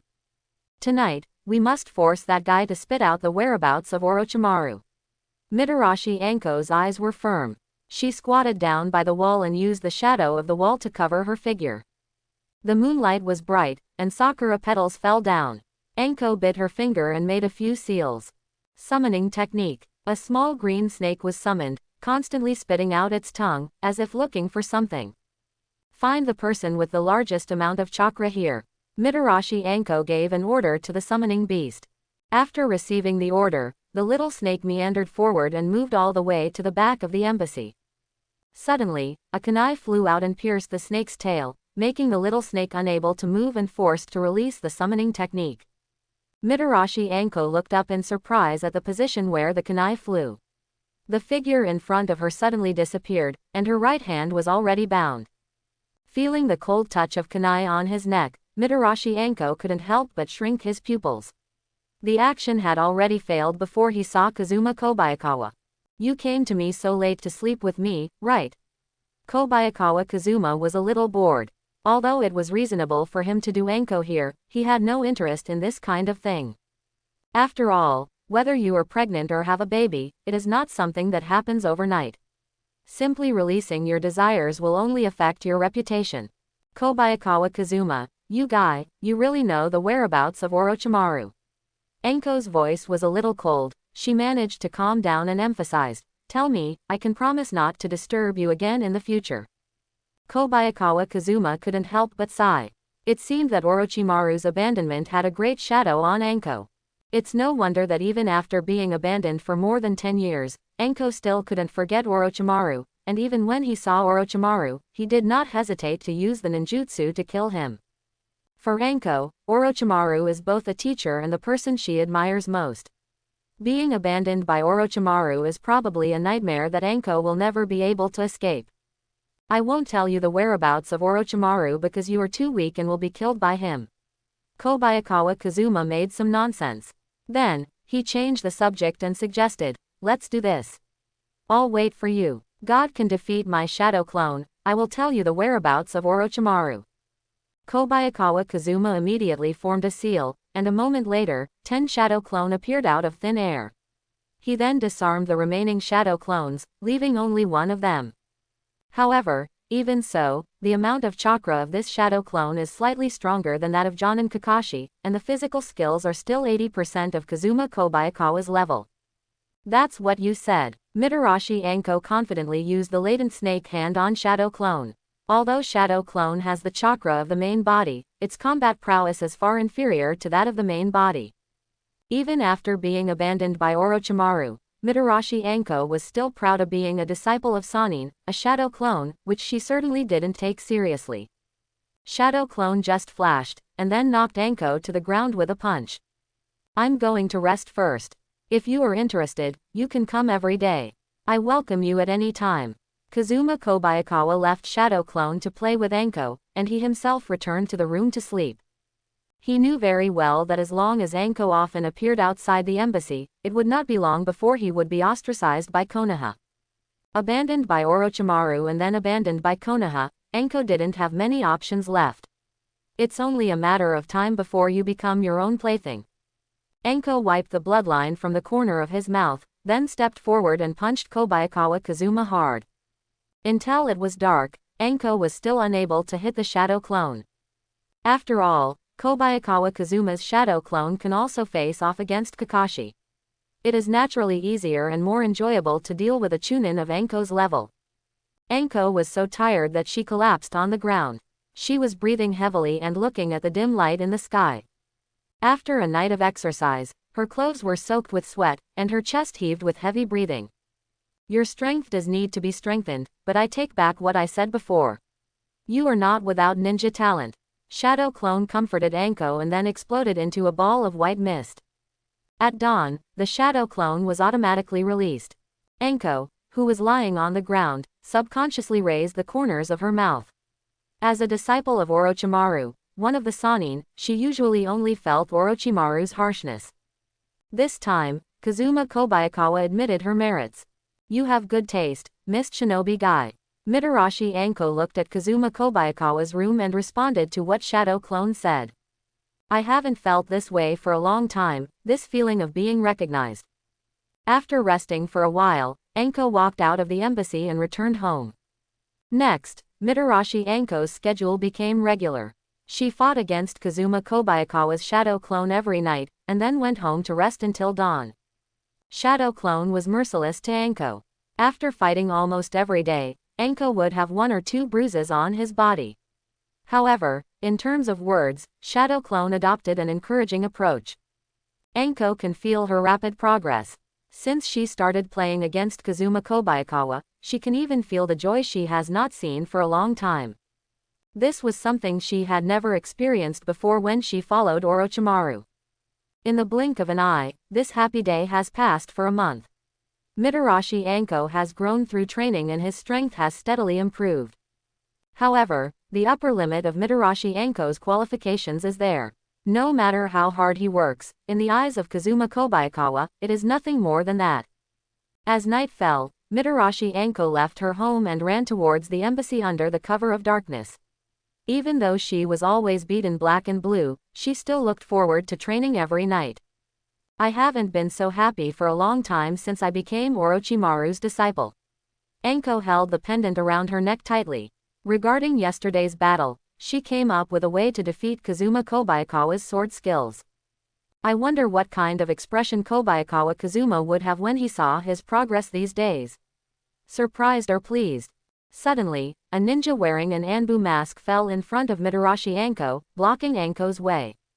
Anbu. Anko's face darkened and he asked knowingly, is something wrong? Anko, have you gotten too close to Mist Shinobi guys recently? You are a disciple of Orochimaru, the rebel ninja. If you don't behave more honestly, the village really doesn't know how to deal with you. Anbu asked. Do you want to go against Hokage-sama's teachings and the will of fire? Anko was startled slightly. She gritted her teeth tightly and looked ugly. She knew her identity and status very well, so she wanted to prove herself by killing Orochimaru, and that's why she got close to Kazuma Kobayakawa. Unexpectedly, Master Hokage and the village still distrust him so much. If the village finds out that you have done something harmful to Konoha, we will have to treat you as a traitor. Anbu warned again, and then disappeared into the darkness. Anko grabbed the pendant on her chest, as if doing so could relieve some of the pressure. She looked at the embassy, feeling entangled in her heart. Without getting close to Kazuma Kobayakawa, there is no way to know the whereabouts of Orochimaru, and without killing Orochimaru, she will never be able to prove her loyalty to the village and will never be trusted. Kobayakawa Kazuma's words suddenly appeared in his mind, you are not a useless waste. In my opinion, you have the potential to become an excellent kunoichi. The will of fire. A trace of determination appeared on Anko's face, and she walked towards the embassy. Even if he is not close to Kazuma Kobayakawa, he will still be suspected by the village. But if he can kill Orochimaru, then even the strict third generation will have to admit his loyalty to the village. This time, Anko went against the village's warning and continued to sparring with the shadow clone. Even though she was bruised, she never gave up. All to kill Orochimaru. For this, she is willing to pay the price. Kobayakawa Kazuma didn't take Anko seriously at all. In his opinion, Anko might not be able to beat his shadow clone in the next life. Ninja is a profession that requires a lot of talent. Even if he sleeps with so many kunoichi and gives birth to so many children, his talent is still not as good as that of a monster like Konoha Sannin. Since it was confirmed that the Uchiha clan was planning a coup, Kazuma Kobayakawa became more and more relaxed. He no longer tried to persuade Fugaku to defect to Mist Shinobi. He only focused on having children besides dating kunoichi. As soon as he entered the Uchiha tribe, a member of the Uchiha guard came over and spoke to Kazuma Kobayakawa. Mr. Kobayakawa, can you come to the patriarch's house? The guard member asked. Mr. Fugaku, do you want to see me? Kazuma Kobayakawa nodded and responded, well, we don't meet that many times anyway. Under the leadership of the guard, Kobayakawa Kazuma went directly to Uchiha Fugaku's home. After Makoto and Sasuke left, the atmosphere in Fugaku's house seemed to become heavier. Uchiha Itachi, who was practicing throwing kunai, stared at Kazuma Kobayakawa, and his Mangekyo Sharingan was turned on subconsciously. Kobayakawa Kazuma quickly turned his head away. Ever since Uchiha Itachi opened Mangekyo Sharingan, he had been deliberately avoiding the other party's sight. After all, the Sharingan, which is good at illusions, still has a great influence on him. Even with the blessing of Byakugan and Sharingan, it is easy to fall into the trap. However, if he was prepared to fight Itachi, Kobayakawa Kazuma would be sure to drag him to death. Although Itachi is powerful, his body and chakra are too weak to fight for a long time. Mr. Fugaku, why are you calling me here today? Kobayakawa Kazuma couldn't help but ask when he saw Uchiha Fugaku in the living room. Several ninjas from the Uchiha clan defected, and one of them was Shisui's mother. Uchiha Fugaku sat cross-legged at the wine table. While drinking sake, he asked coldly, I was wondering if it was your handiwork. Quote, it was my work. Akatsuki is pregnant with my child. I don't think there is anything wrong with my behavior. Kazuma Kobayakawa poured himself a glass of sake and said truthfully. Fugaku slapped the wine table hard, and as his emotions fluctuated, his pupils showed patterns similar to Itachi's, and he was also a pair of Mangekyo Sharingan. Kobayakawa Kazuma smiled faintly, and Uchiha Fugaku sighed. He put away his emotions, stood up and walked to the window. Where he looked was Uchiha Itachi, who was practicing kunai. It would be a good idea to at least discuss this with me and keep part of the Uchiha bloodline in Kurigakure. Uchiha Fugaku affirmed. Kobayakawa Kazuma didn't answer. He had already made up his mind about the fate that the Uchiha clan was about to face. In his opinion, the path chosen by Fugaku and Itachi has doomed the Uchiha clan to destruction. Uchiha Fugaku, who wanted to be accepted by Konoha, had only one option. Ku, and Itachi, who wanted to seek peace, probably had only one option: annihilation. After bidding farewell to Uchiha Fugaku, Kobayakawa Kazuma was still looking for Kunoichi as usual, and the number of times the system was opened became visible to the naked eye. After passing through the ninja school, Kazuma Kobayakawa came to the busiest street in Konoha. He saw Kurenai Yuhi and Sarutobi Asuma stopping at a stall. Sarutobi Asuma bought a sakura flower necklace for Kurenai Yuhi and handed it to Kurenai Yuhi. Long time no see. Meeting the two of them head-on, Kazuma Kobayakawa didn't hesitate to say anything, so he said hello casually. "It's true, I haven't seen you in a while." Sarutobi Asuma threw away the cigarette in his mouth and frowned unconsciously. After seeing Kazuma Kobayakawa, Yuhi Hong subconsciously distanced herself from herself, as if she was avoiding something. It's hard to imagine how important Kazuma Kobayakawa is in Yuhi Kurenai's heart. Kurenai Yuhi turned her head away from looking at Kazuma Kobayakawa. She closed her eyes abruptly, as if enduring pain. After a long ideological struggle, Yuhi Hong finally chose the village.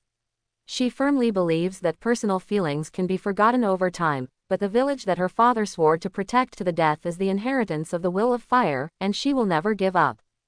Seeing Yuhi Hong's silence, Kobayakawa Kazuma didn't say anything, passed the two of them and left. Although he didn't know what happened, giving up Yuhi Kurenai was not a big deal to Kazuma Kobayakawa. Back at the embassy, Kazuma Kobayakawa separated a shadow clone to accompany Anko in training, while he himself began to rest. During this time, Kazuma Kobayakawa noticed the changes in Anko. At first, Anko just wanted to defeat Shadow Clone quickly. But now, Anko has become accustomed to this kind of training and is gradually addicted to it. As Kazuma Kobayakawa guessed, Anko's hatred for Orochimaru only stems from being abandoned, and once someone replaces Orochimaru's role, Anko will naturally become attached to that person. It is obvious that Kobayakawa Kazuma's shadow clone is gradually replacing Orochimaru's position in Anko's heart. The battle continued until midnight. Anko lay on the ground with his head up, staring blankly at the sky, breathing heavily. Seeing Shadow Clone approaching, Anko pointed the kunai in his hand at Shadow Clone and showed a provocative smile. "I will definitely defeat you in a while, Kazuma Kobayakawa. You have made great progress during this period, and you are not far away from defeating me." Shadow Clone lied expressionlessly and tried. "When you defeat this Shadow Clone, I will naturally tell you the whereabouts of Orochimaru." Quote, "Just wait and see. After defeating you, I will kill Orochimaru with my own hands." Anko vowed, but her heart began to beat irregularly. "I don't know why, even though I'm about to find out Orochimaru's whereabouts, I just can't be happy." It seems that the hatred for Orochimaru is not as strong as it was at the beginning. On the contrary, she vaguely didn't want to make progress. It seemed that it would be good to continue living like this. Although Kobayakawa Kazuma was as strict as Orochimaru, he gave her care that Orochimaru never gave her. As an orphan, she felt for the first time that she was valuable and that someone needed her. After training all night, Anko returned home dragging his exhausted body. At night, she came to the embassy in high spirits to challenge Kazuma Kobayakawa. Under the moonlight, the free and easy figure passed by the Shadow Clone. Anko saw that there was a flaw in the Shadow Clone. This time, he might be able to defeat the Shadow Clone with just one blow. However, she hesitated slightly and did not choose to start at this time. "You don't seem to be in good condition today. I, Anko, will not take advantage of you. One day I will defeat you head-on." Anko put the kunai into his ninja bag and gave a thumbs up to the Shadow Clone behind him. She gradually became clear about her thoughts. Revenge against Orochimaru would not be more important than the life in front of her. Although she didn't know how long this kind of life could last, it was one of the few days when she felt happy. "You are very good." Shadow Clone put away his ninja sword. The flaw just now was naturally created by him deliberately to test Anko's heart. Now it seems that his importance has gradually surpassed that of Orochimaru. Next, Just use some tricks to get Anko's body. That night, Anko did not leave directly after training. She and Shadow Clone had some late-night snacks together, drank some wine, and talked about what was on their mind. Anko spoke out one by one about his dissatisfaction with the village, his dissatisfaction with Orochimaru, and his depression over the years. Tell me, what are those guys in Konoha thinking? Orochimaru's defection has nothing to do with me, Anko. Why should they doubt me? Anko grabbed Shadow Clone's neck, smelling of alcohol. He sighed, Kobayakawa Kazuma, you are a good guy. You have never suspected that I was an undercover agent sent by the village. After a few more days like this, Kobayakawa Kazuma felt that the time had come. In other words, he felt that he had already wasted a lot of time on Anko and there was no need to continue. That night, Kobayakawa Kazuma sat in front of the room. He did not use Shadow Clone, but chose to use his body to meet Anko. Let me see the results of your training these days, and then, if it satisfies me, I will naturally tell you the whereabouts of Orochimaru. Seeing Anko climb over the wall, Kobayakawa Kazuma drew his ninja sword. Anko did not immediately attack Kazuma Kobayakawa. She lowered her head sadly and frowned. After a moment, Anko raised her head again. She looked at Kazuma Kobayakawa and explained, I'm not feeling well today. Let's train another day. With that said, Anko raised his hand and shook the plastic bag with the meatballs in his hand. Okay, let's drink some wine today. Although you are a Shadow Clone, it shouldn't matter if you drink with me. Are you no longer obsessed with killing Orochimaru? Kobayakawa Kazuma put the ninja sword back into the scabbard without saying that he was his true form. Of course I have to kill Orochimaru, but I want to rest today. Anko spoke softer, seeming a little guilty. Kobayakawa Kazuma didn't say anything else. He ate some meatballs and drank some wine with Anko until late at night. Anko seemed a little silent tonight, and had been drinking. After finishing the pills, she suddenly looked at Kazuma Kobayakawa and asked, Can you be my teacher? I think if I can learn ninjutsu from you, I will definitely become an excellent kunoichi. Then, as my apprentice, the first thing you have to do for me is to give birth to a child. Kobayakawa Kazuma responded. Anko looked at Kazuma Kobayakawa's serious expression. She was slightly startled and asked with a smile, Are you serious? I won't take a useless guy as my disciple. Faced with Anko's inquiry, Kobayakawa Kazuma said truthfully. Anko stretched like a cat. She raised her head, looked at the cold moonlight, and murmured, Are you having a baby? It really doesn't look like a ninja. You can think about it more and give me an answer in a few days. Kobayakawa Kazuma stood up. Just as he was about to walk back to the room, Anko suddenly grabbed him by the corner of his clothes. Kazuma Kobayakawa looked at Anko, and Anko avoided Kazuma Kobayakawa's gaze, her ears turning red. The girl's blush was better than a long monologue. For the next month and a half, Kobayakawa Kazuma spent busy nights, until a month and a half later, a system notification came that Mitarashi Anko was pregnant. Name: Kazuma Kobayakawa. Lifespan: 51 years. Chakra amount: 13.3 calories. Ninja qualification: B+ 5/8. Blood inheritance limit: Crystal style, Byakugan, Sharingan. Ninjutsu: Body replacement technique 61% completion, transformation technique 61% completion, clone technique 61% completion, water style. Mist shinobi technique 50% completion, water style. Shui Luan bow 46% completion, sword technique. Moon shadow 46% completion, water style. Water iron cannon 28% completion, summoning technique 100% completion, truth technique 17% completion, fire style. Dragon fire technique 21% completion, shadow clone technique 21% completion, fire style. Headache 17% completion, Rasengan 13% completion. This time Anko is pregnant, which brings Kazuma Kobayakawa an upper limit of 0.6 calories of chakra and a small increase in ninja qualifications.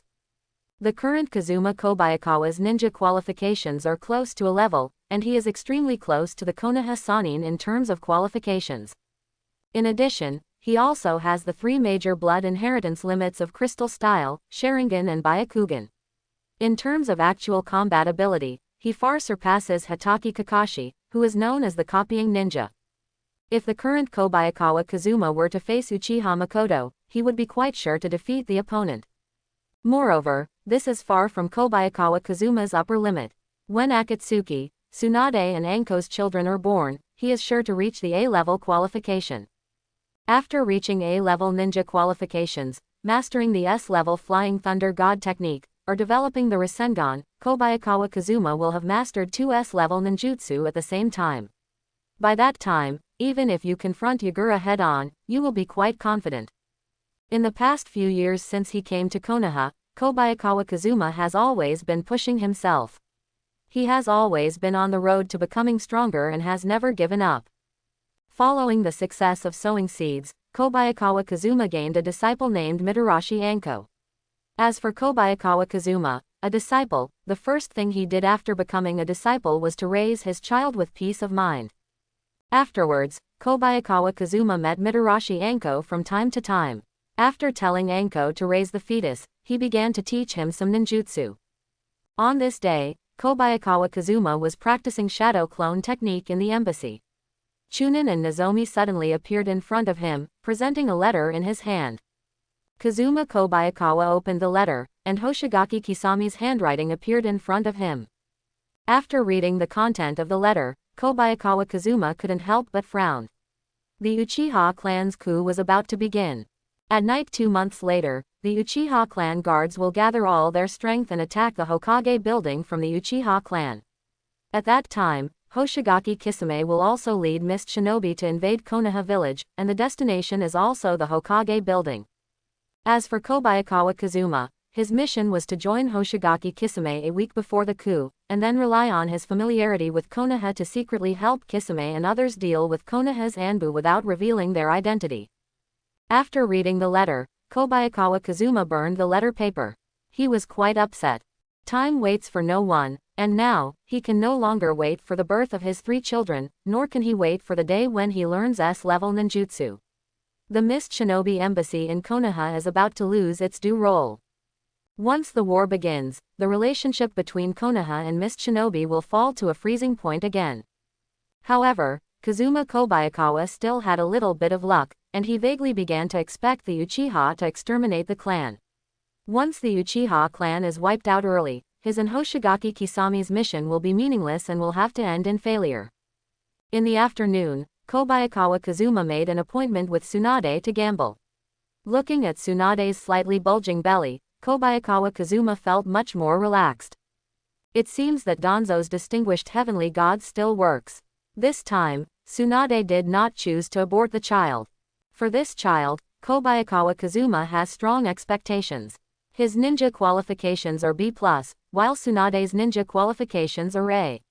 The child born from the union of the two is very likely to inherit their qualifications.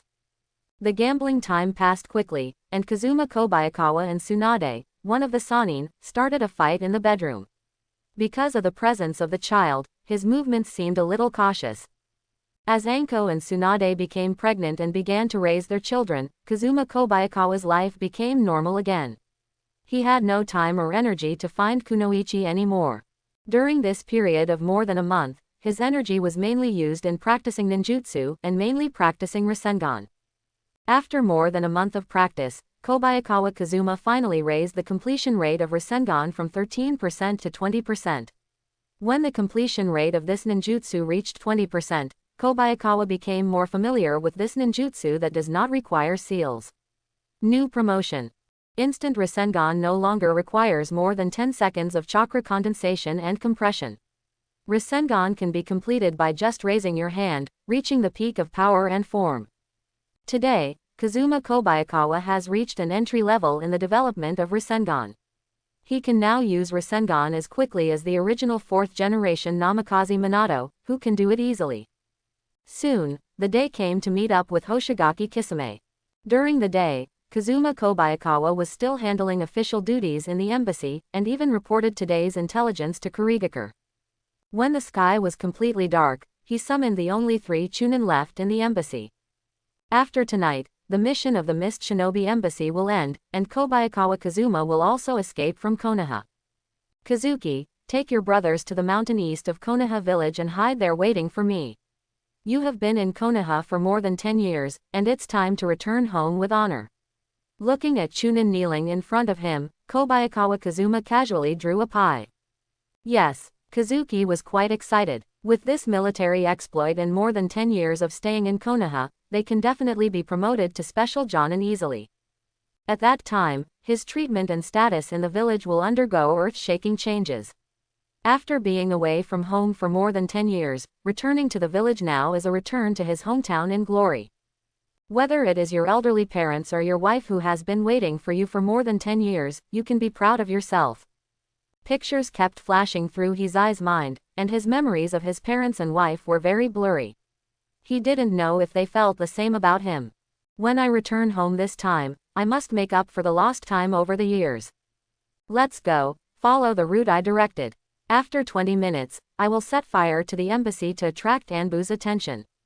Kobayakawa Kazuma finally gave the order. Following Kazuma Kobayakawa's order, the 3 Chunin sneaked into the Konoha night. There are still a few ordinary people left in the embassy. Although these people are from Mist Shinobi, they have neither the ability to escape Konoha nor the knowledge of Mist Shinobi's secrets. Kobayakawa Kazuma would naturally not think of escaping with these people. As for how they would be treated if they fell into Konoha's hands, that was beyond his control.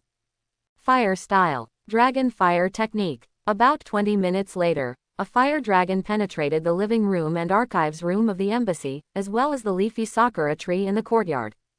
Moments later, calls to put out the fire began to circulate throughout the embassy, and the water in the pond was drained for fire relief. Kobayakawa Kazuma had already been hiding in the night. He came to a street on the edge of Konoha. After observing the surrounding situation with his white eyes, he sneaked into the shop at the end of the street. Father, for the sake of the peace of the village, Hiruzen is going to let me give Itachi the order to exterminate the clan. Danzo appeared from the darkness and explained the situation of the Uchiha clan to Kazuma Kobayakawa. Kazuma Kobayakawa was slightly startled. The night of the Uchiha clan's annihilation was not far away. He doesn't have much interest in the current Uchiha clan, and he has no ability to prevent the night of the Uchiha clan's genocide. Being exterminated was a common choice made by both the Uchiha clan and Konoha. It was also a unanimous decision by Konoha's top management. His adopted son Danzo was only a part of the middle. With Danzo's ability, he cannot decide the thoughts of Konoha's top brass. You can continue your actions from now on. Take care, my son. Kobayakawa Kazuma patted Danzo on the shoulder and wiped the dust off Danzo's collar. Take care of yourself, father. Danzo knelt on one knee in front of Kazuma Kobayakawa, with tears in his eyes. Kazuma Kobayakawa and Danzo parted ways and continued to run away from Konoha. Byakugan opened, which allowed him to avoid Anbu's tracking and easily find an escape route. In his sight, a ball of chakra fire suddenly appeared. Kobayakawa Kazuma frowned. He separated a shadow clone to meet Itachi, but the main body suddenly changed its route and ran towards the outside of the village. With the assistance of Byakugan, a god-level observation ability, Kobayakawa Kazuma is able to avoid most dangers in advance. Shadow Clone rushed forward and finally met Uchiha Itachi at the intersection out of the village. Are you waiting for me specially? I don't remember having this kind of friendship with you. Shadow Clone stopped in front of Uchiha Itachi, his voice was rather cold. Kobayakawa Kazuma, are you planning to help Uchiha's coup when you escape Konoha this time? Uchiha Itachi asked coldly. While patrolling tonight, he found a fire in the Mist Shinobi embassy, and concluded that Kobayakawa Kazuma was leaving Konoha.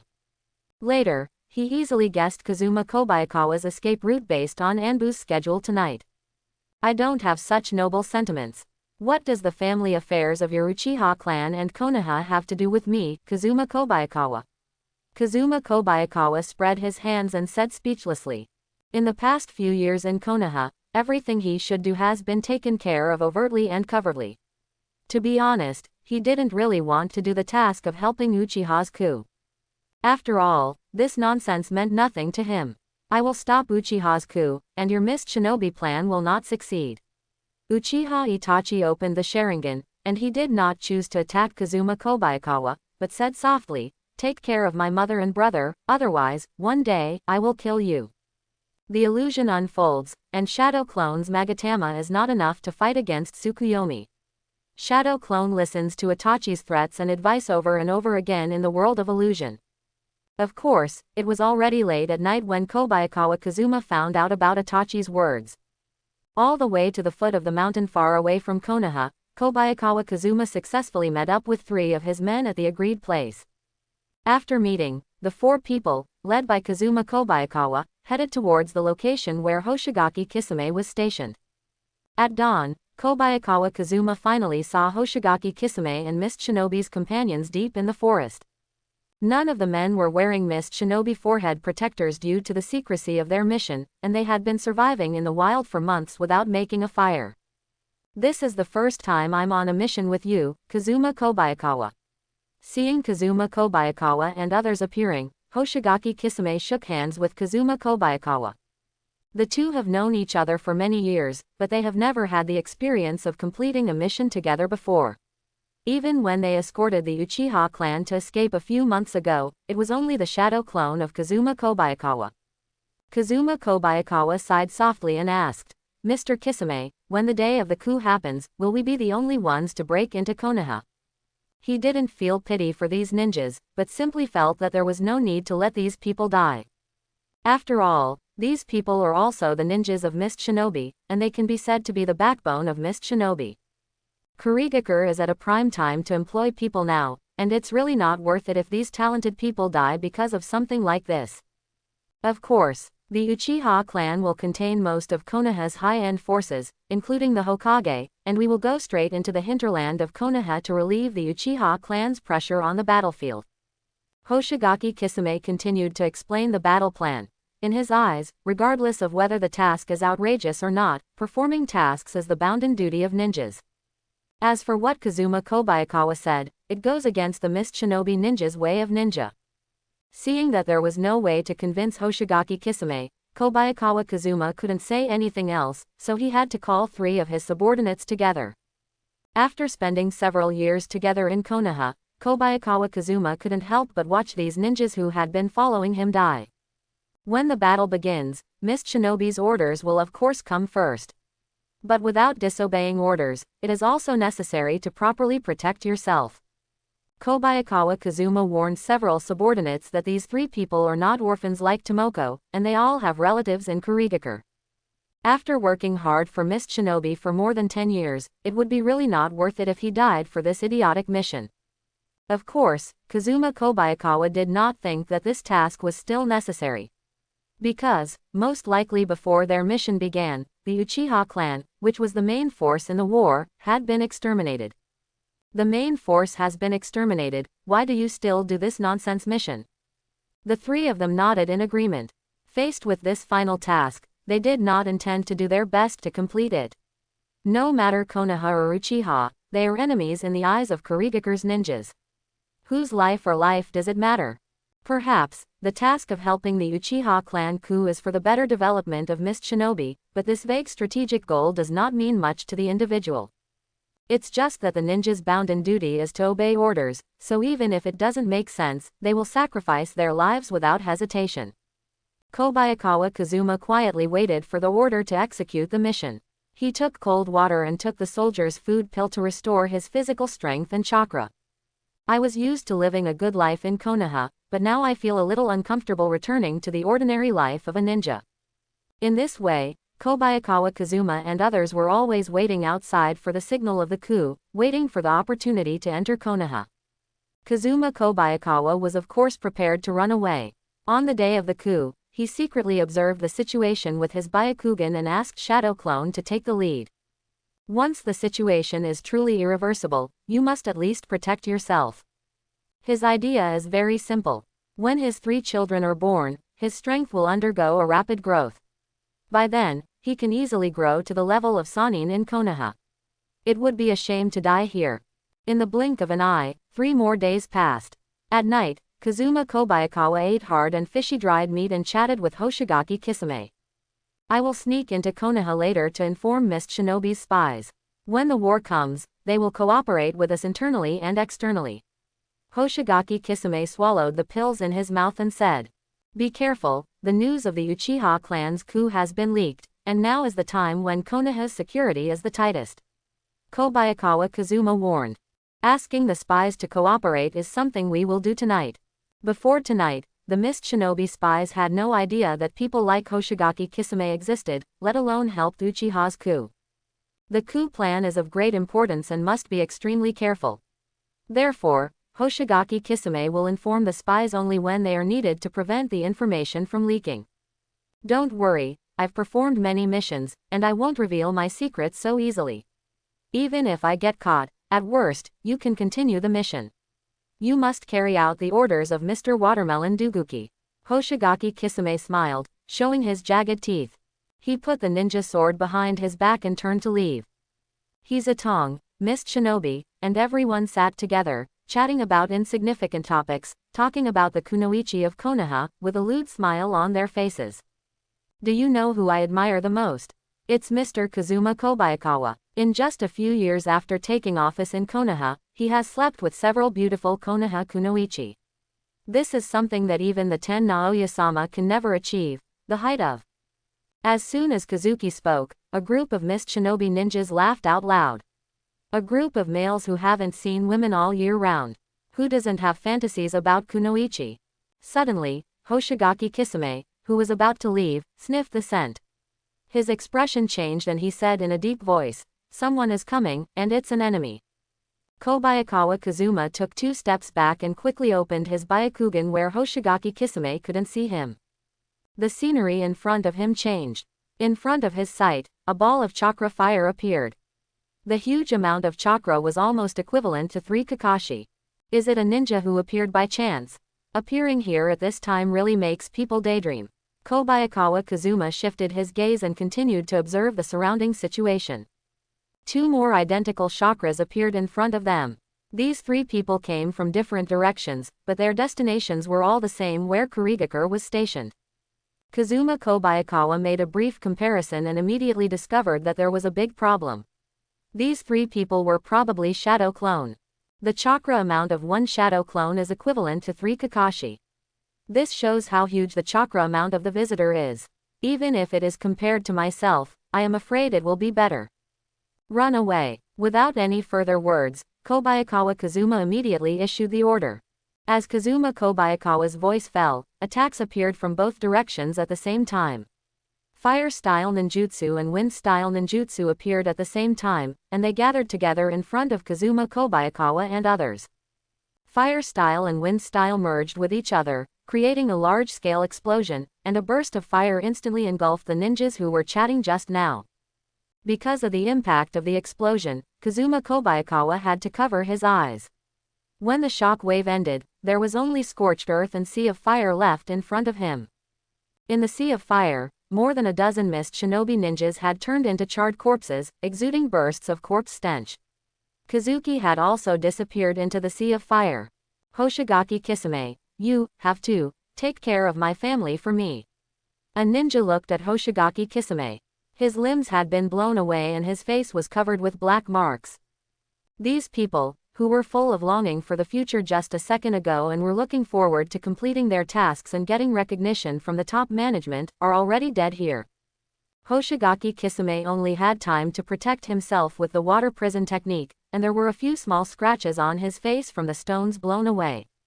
What's going on? Kazuma Kobayakawa. As the aftermath of the explosion ended, the water prison Hoshigaki Kisame used to protect himself had all evaporated. He teleported to Kazuma Kobayakawa and hurriedly asked about the situation. I'm afraid, Konoha already knows our plan. The purpose of those who came this time is to annihilate us all. Kobayakawa Kazuma frowned, although it was impossible to tell who the person was from the perspective of his white eyes. But this amount of chakra, this style of using wind style and fire style at the same time, is probably the 3rd Hokage of Konoha, Sarutobi Hiruzen. The old Sarutobi Hiruzen is already difficult to deal with, let alone the Sarutobi Hiruzen who is still in his prime at this time. Among the Kage from the 5 great nations, how many of them are Sarutobi Hiruzen's opponents? Impossible. We are careful in everything we do, how could Konoha know? Hoshigaki Kisame punched the tree, leaving a deep punch mark on the trunk. Now is not the time to talk. The mission to support Uchiha has failed. You and I are lucky to escape. Kobayakawa Kazuma didn't have time to discuss the problem of the plan being exposed with Hoshigaki Kisame. He quickly used the shadow clone technique. In an instant, 10 shadow clones were neatly arranged in front of Kobayakawa Kazuma. 6 of them ran in the left, middle and right directions, facing Sarutobi Hiruzen coming from 3 directions. The other 4 shadow clones ran in the opposite direction with Kobayakawa Kazuma, escaping without any burden. The one who came to kill him was the 3rd Hokage. Hesitating for a second would be disrespectful to the shadow. The smell was getting closer and closer. Hoshigaki Kisame looked up and saw an old man in a black ninja suit running over. The 2 streamers on his hat fluttered in the wind. It was the 3rd Hokage Sarutobi Hiruzen. Hoshigaki Kisame had seen the strength of Kobayakawa Kazuma. With Kobayakawa Kazuma's strength, even the famous copy ninja Hatake Kakashi in the ninja world could be easily dealt with. But facing the man in front of him, Kobayakawa Kazuma chose to escape at the first time. Although Hoshigaki Kisame did not know the 3rd Hokage Sarutobi Hiruzen, he believed in Kobayakawa Kazuma's judgment. After all, Kobayakawa Kazuma's intuition was much sharper than his own. Hoshigaki Kisame fell under the tree. He looked at the mist shinobi ninja struggling in the flames, hesitated slightly, and whispered, "Sorry, Kota." The ninja sword stabbed down, and blood splattered all over his body. After dealing with this last trouble, Hoshigaki Kisame focused on escaping. Water style. Great waterfall technique. Facing the Sarutobi Hiruzen who was running towards him, Hoshigaki Kisame quickly opened his mouth and sprayed a large amount of water. His chakra was extremely large, and even if he performed water style in a waterless place, he could summon an effect comparable to a tsunami. Huge waves rushed towards Sarutobi Hiruzen one after another, and under the waves, Kobayakawa Kazuma's 2 shadow clones also approached Sarutobi Hiruzen. Facing the 3rd Hokage with the title of Ninjutsu Professor, the 2 shadow clones used Rasengan at the same time and chose close combat. Only close combat would have a chance of winning. Facing these 2 shadow clones, Sarutobi Hiruzen just quickly formed hand seals while running, and used an earth style 2HA technique, which turned the mud into a flowing swamp, restricting the movement of one of the shadow clone. Then, Sarutobi Hiruzen added a fire style Long Yan Dan, and the shadow clone was completely destroyed. After defeating the 2 shadow clone, Sarutobi Hiruzen also had to face the tsunami-like waterfall technique. His face condensed and he began to make hand seals again. After using the waterfall technique to block Sarutobi Hiruzen's sight, Hoshigaki Kisame officially escaped. Water style. Water dragon bomb technique. A shark made of water wrapped around his body, allowing Hoshigaki Kisame to fly quickly in the forest. However, before he ran far, Hoshigaki Kisame saw a flame rising into the sky. The flame blocked the sky from behind and gradually approached him. Kobayakawa Kazuma ran away with his Byakugan and Sharingan. He found the safest route for himself and fled forward. As for Hoshigaki Kisame behind him, he could only pray for him and hope that he would delay a little longer to come out. However, he is also a man with a conscience. If Hoshigaki Kisame dies because of delaying Sarutobi Hiruzen, he will definitely visit Kisami's grave when he returns to Kurigakure. Kazuma Kobayakawa, are you still going to run? After running for more than 10 minutes, the old voice of Sarutobi Hiruzen suddenly came from behind Kobayakawa Kazuma. Kazuma Kobayakawa's Byakugan can reach 360 degrees. He naturally saw Sarutobi Hiruzen chasing him from behind, but he bet that the person behind him was just a shadow clone. Seeing that 5 of the 10 shadow clones that were separated before had been forced to be released, Kazuma Kobayakawa gritted his teeth and simply released the last 5 shadow clones in one go. As all the shadow clone disappeared, a large amount of chakra returned to the main body, making Kazuma Kobayakawa temporarily feel the feeling of chakra filling. He clapped his hands and hurriedly performed ninjutsu. Crystal style. Red lotus technique. A lotus suddenly rose from under Sarutobi Hiruzen's feet. The coverage of this lotus was extremely wide, making Sarutobi Hiruzen like an ant in front of the lotus. Since the amount of chakra increased to 13.3 cards, this was the first time that Kazuma Kobayakawa used crystal style with all his strength, and the effect was naturally shocking. The lotus of crystal style covered an area of 50 meters, and its height was much higher than the trees of 3-story buildings. It stretched across the forest and crystallized all the objects wrapped. Sarutobi Hiruzen jumped back to avoid Kazuma Kobayakawa's ninjutsu. He stared blankly at the huge lotus in front of him, and couldn't help sweating on his forehead. All the objects wrapped in the lotus were reconstructed by the crystals, and they shattered together with the shattering of the crystals. This ninjutsu was more amazing than he had imagined. After hesitating for a moment, Sarutobi Hiruzen did not choose to continue chasing. Kazuma Kobayakawa was now like a beast that was forced into a desperate situation. If he continued to chase, he might not know what kind of ninjutsu he would use. He was unwilling to bear this consequence. Didn't Mist Shinobi always chase people with bloodline limits? As long as the news that Kobayakawa Kazuma has a blood limit is spread, someone will naturally deal with Kobayakawa Kazuma. Seeing that Sarutobi Hiruzen did not chase him, Kobayakawa Kazuma still did not relax his vigilance. He once again used shadow clone technique to interfere with his vision, and the 3 shadow clones ran in 3 different directions. After running all the way, Kobayakawa Kazuma fled far away from Konoha. His chakra was consumed by 80%, and he had to find a relatively safe place to stop, eat some soldiers' food pills, and restore his physical strength and chakra. Only then did Kobayakawa Kazuma relax. When he thought that Hoshigaki Kisame was finished, he sighed. It was such a pity. If Hoshigaki Kisame got the big sword Samahata, he might not be able to beat the current 3rd Hokage, and they would not have to flee so embarrassedly. After resting for 2 hours, after recovering half of his chakra, Kobayakawa Kazuma immediately set off for the port city of the Land of Fire, Night Sakura Port. This is the border of the Land of Fire and the nearest dock to the Land of Water. After 3 days of traveling, Kobayakawa Kazuma successfully arrived at Night Sakura Port. The sea water blended with the long sky, and the huge steamship was emitting dark smoke, and disappeared into the sky with the sound of the whistle. In this city, there are people who make a living by smuggling. The people Kobayakawa Kazuma sent away before were the ones who left the Land of Fire through this route. Touching the money in his pocket, Kobayakawa Kazuma breathed a sigh of relief. Fortunately, he brought some cash with him when he escaped. This money was enough for him to return to Kurigakure. Entering the port city, Kazuma Kobayakawa disposed of his ninja uniform, put his ninja sword into his handbag, and wore a suit and blended into the port city of Sakura Port. The salty sea breeze blows across your face, bringing you a fresh feeling. The streets are filled with shops selling seafood. Kazuma Kobayakawa walked around like a traveler. He ate some food to regain his strength and avoided the official forces of the Fire Country. When night fell and the workers on the dock left after get-off work, Kobayakawa Kazuma carefully arrived at the location of the dock warehouse. Among a row of abandoned warehouses, he found one with a rolling shutter door and knocked on the door. Dong dong dong. Fingers clasped on the door, there was a sound of tapping iron. An iron plate was put down from the door, and a pair of brown eyes were revealed behind the iron plate, looking at Kazuma Kobayakawa. A ticket to the Land of Water. Kobayakawa Kazuma said. He is quite familiar with the stowaway process. 100,000 taels. The man quoted the price. Kazuma Kobayakawa took out 100,000 taels and handed it over. A crumpled ship ticket was stuffed into the hole in the warehouse door. The man put the iron plate back in place and added, "It's 3 o'clock in the morning tonight.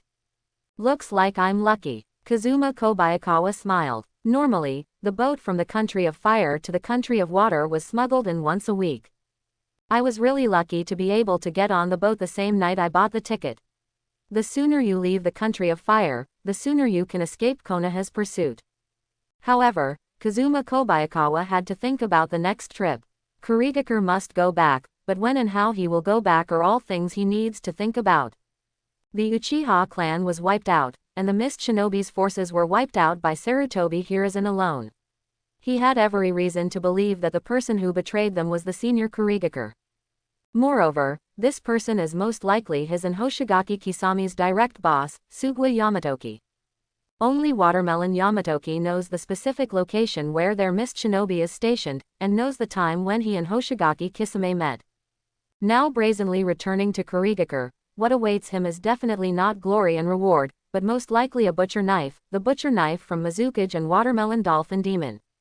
Whether it was the watermelon dolphin ghost who betrayed them or the fourth Mizukage who was controlled by Obito, how could they allow a person who knew the truth to live? As the night progressed, Kobayakawa Kazuma came to the dock where the ship was docked. He hid his body in a large gray robe. Now 3 to 5 people have gathered at the port. These people are all planning to sneak into the country of fire. Kobayakawa Kazuma, I knew you could escape. Suddenly, a person walked up to Kobayakawa Kazuma. He was very tall, about 2 meters tall, and had blue skin under his loose clothes. With his sense of smell, Hoshigaki Kisame easily found Kazuma Kobayakawa among the crowd. Kobayakawa Kazuma was slightly startled. He turned his head and saw Hoshigaki Kisame. I saw that Hoshigaki Kisame had a piece of charred skin on his body, but his eyes were still full of confidence. Kisame-senpai, you also escaped. Kobayakawa Kazuma was quite surprised. After all, he was ready to return to the village to burn paper for Hoshigaki Kisame. It's good luck. Konoha's Hokage is indeed powerful. Hoshigaki Kisame breathed out. He was still frightened when talking about the previous pursuit. Thinking of those compatriots who died in Konoha, Hoshigaki Kisame became sad again, and said in a sad tone, the task of helping the Uchiha clan coup was a failure, and the brothers I brought with me are also dead. Several of these people are my friends. I really don't know how to explain this to their families. The memory seems to still be stuck in yesterday.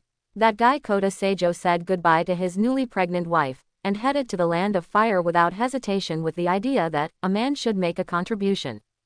Although Hoshigaki Kisame tried to persuade Kota Seijo, he was fooled by his good friend's rhetoric of righteousness.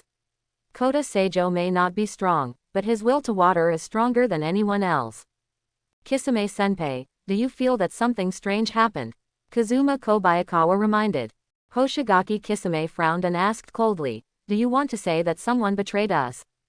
Yes, you can probably guess who the person who is capable of betraying us is. Kobayakawa Kazuma did not tell the truth. He knew that Hoshigaki Kisame did not want to accept this fact. Sometimes you don't have to think too much. The mission of a ninja is to complete the mission.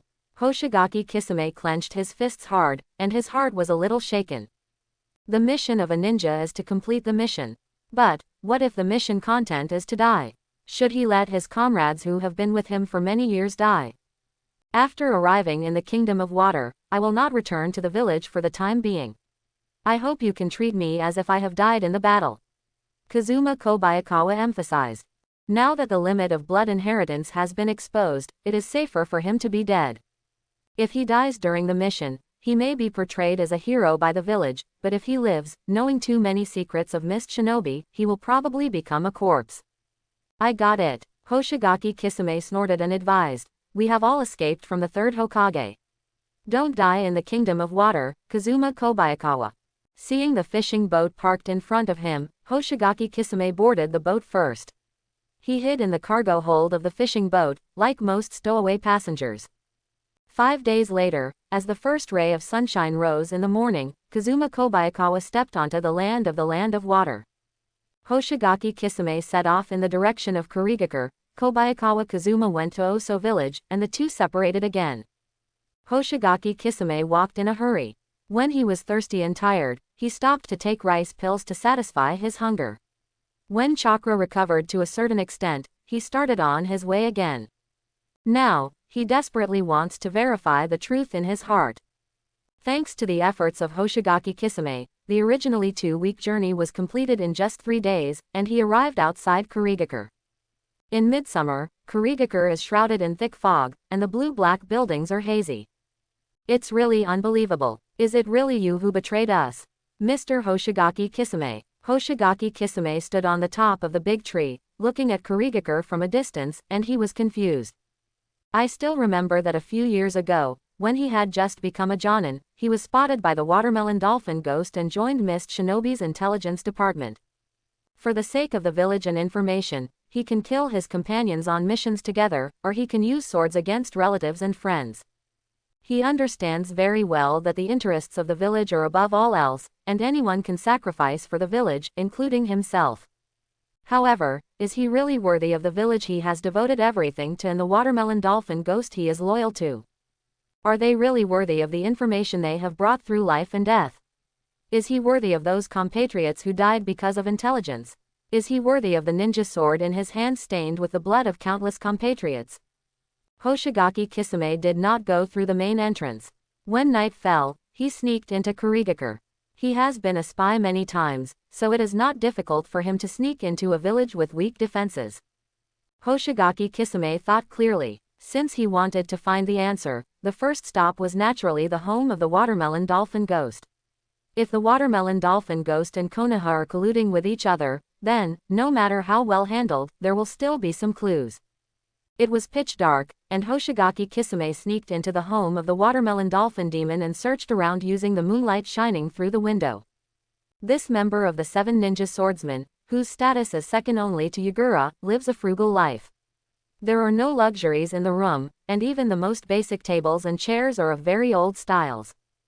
Having been in charge of the Mist Shinobi Intelligence Department for so many years, Mizumo Yamatoki has certainly been corrupt over the years, but most of the money he gained has been invested in cultivating intelligence talents. On the surface, this 7 ninja swordsman is more loyal to Kurigakure than anyone else. Hoshigaki Kisame rummaged around among the piles of case files, and soon he found the case files related to Konoha. Opening the case file, I saw that most of the signatures above were Kazuma Kobayakawa and Naoya Juji. The contents of these files involved all aspects of Konoha, including the private lives of important figures in the major ninja clan. Suddenly, a letter fell to the ground. Hoshigaki Kisame saw the letter and couldn't help but pick it up. He put the letter to the tip of his nose, sniffed it with his sensitive nose, and couldn't help but frown. After working for Kurigakure for so many years, Hoshigaki Kisame knew very well that the paper used in this letter did not belong to Kurigakure, but came from the Land of Fire. Opening the envelope, Hoshigaki Kisame saw the contents, and his face instantly became serious. It's so false. The world of ninjas is just made up of lies. Some people create lies, and some people sacrifice themselves in lies. Hoshigaki Kisame used a little force, and the letter was torn into 2 halves. After only losing his composure for a moment, Hoshigaki Kisame tried his best to control himself. He put the letter away and went to look for the watermelon dolphin ghost. After some searching, Hoshigaki Kisame sneaked into Kurigakure prison in the early morning. Because of his disobedience to the 4th Mizukage, the watermelon dolphin ghost has been taken into custody by Anbu of Mist Shinobi and is now being interrogated in this prison. For Hoshigaki Kisame, even sneaking into a tightly guarded prison was not difficult. He casually hijacked a guard and soon learned the location of the watermelon dolphin ghost from the other person's mouth. There is a staircase at the end of the bluestone corridor, and the watermelon dolphin ghost cell is on the 2nd floor. Suddenly, Hoshigaki Kisame looked to his side. He took a few steps back to distance himself, and put his hand on the ninja sword on his back. Mizukage Yagura, why are you here? Hoshigaki Kisame broke into cold sweat on his forehead. Unexpectedly, the 4th Mizukage was still in prison, and the problem was troublesome. Do what you want to do. Unexpectedly, Yagura did not take action directly, but just said nonsense in a hollow tone. Huh, aren't you going to do something to me? Hoshigaki Kisame looked confused. Seeing Yagura make way to leave, he didn't think much and went straight to the cell where the watermelon dolphin ghost was held. 4 iron chains thicker than arms were fixed on the green-black wall. Watermelon dolphin ghost was tied up in the prison by the iron chains, with the big knife Samahata on his back. The moment he saw Hoshigaki Kisame, cold sweat broke out on the forehead of the watermelon dolphin ghost. The guy who was supposed to die during the mission actually appeared here. Well done. After being slightly surprised, the watermelon dolphin ghost immediately regained his composure and shouted excitedly, "Let me out, Kurigakure will be saved." Kurigakure. Hoshigaki Kisame laughed contemptuously. He took out the letter from his arms and opened it in front of the watermelon dolphin ghost. Byakugan, are you willing to betray the compatriots of the village to Konoha just for this kind of thing? The moment he saw the letter, Hoshigaki Kisame understood that the watermelon dolphin ghost sold them ninjas to Konoha in exchange for a pair of white eyes. Although it is unclear why the watermelon dolphin ghost is so obsessed with rolling his eyes, there is no point in asking now. The Byakugan is not what you say.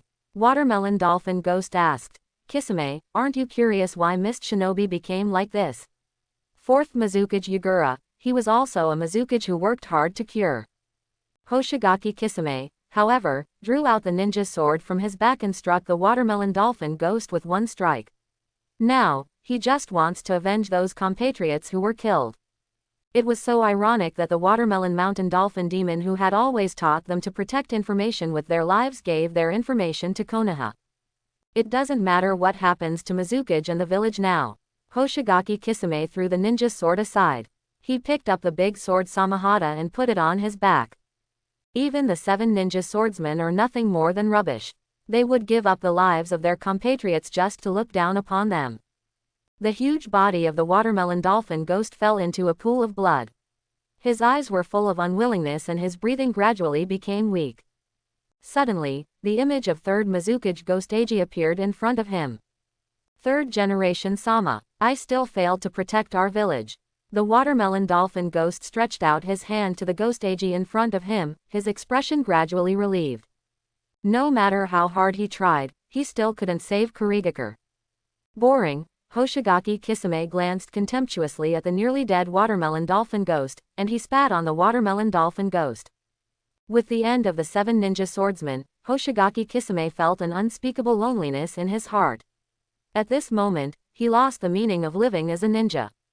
Turning around to leave the cell, Hoshigaki Kisame saw Mizukage Yagura waiting outside the cell, with empty eyes that seemed colorless. What a wonderful betrayal, the new 7 ninja swordsman, Hoshigaki Kisame. Yagura praised in his hollow voice, I can trust you. Only you who have completed the betrayal mission will know that only lies exist in this world. Quote, I hope everyone will support it and subscribe more.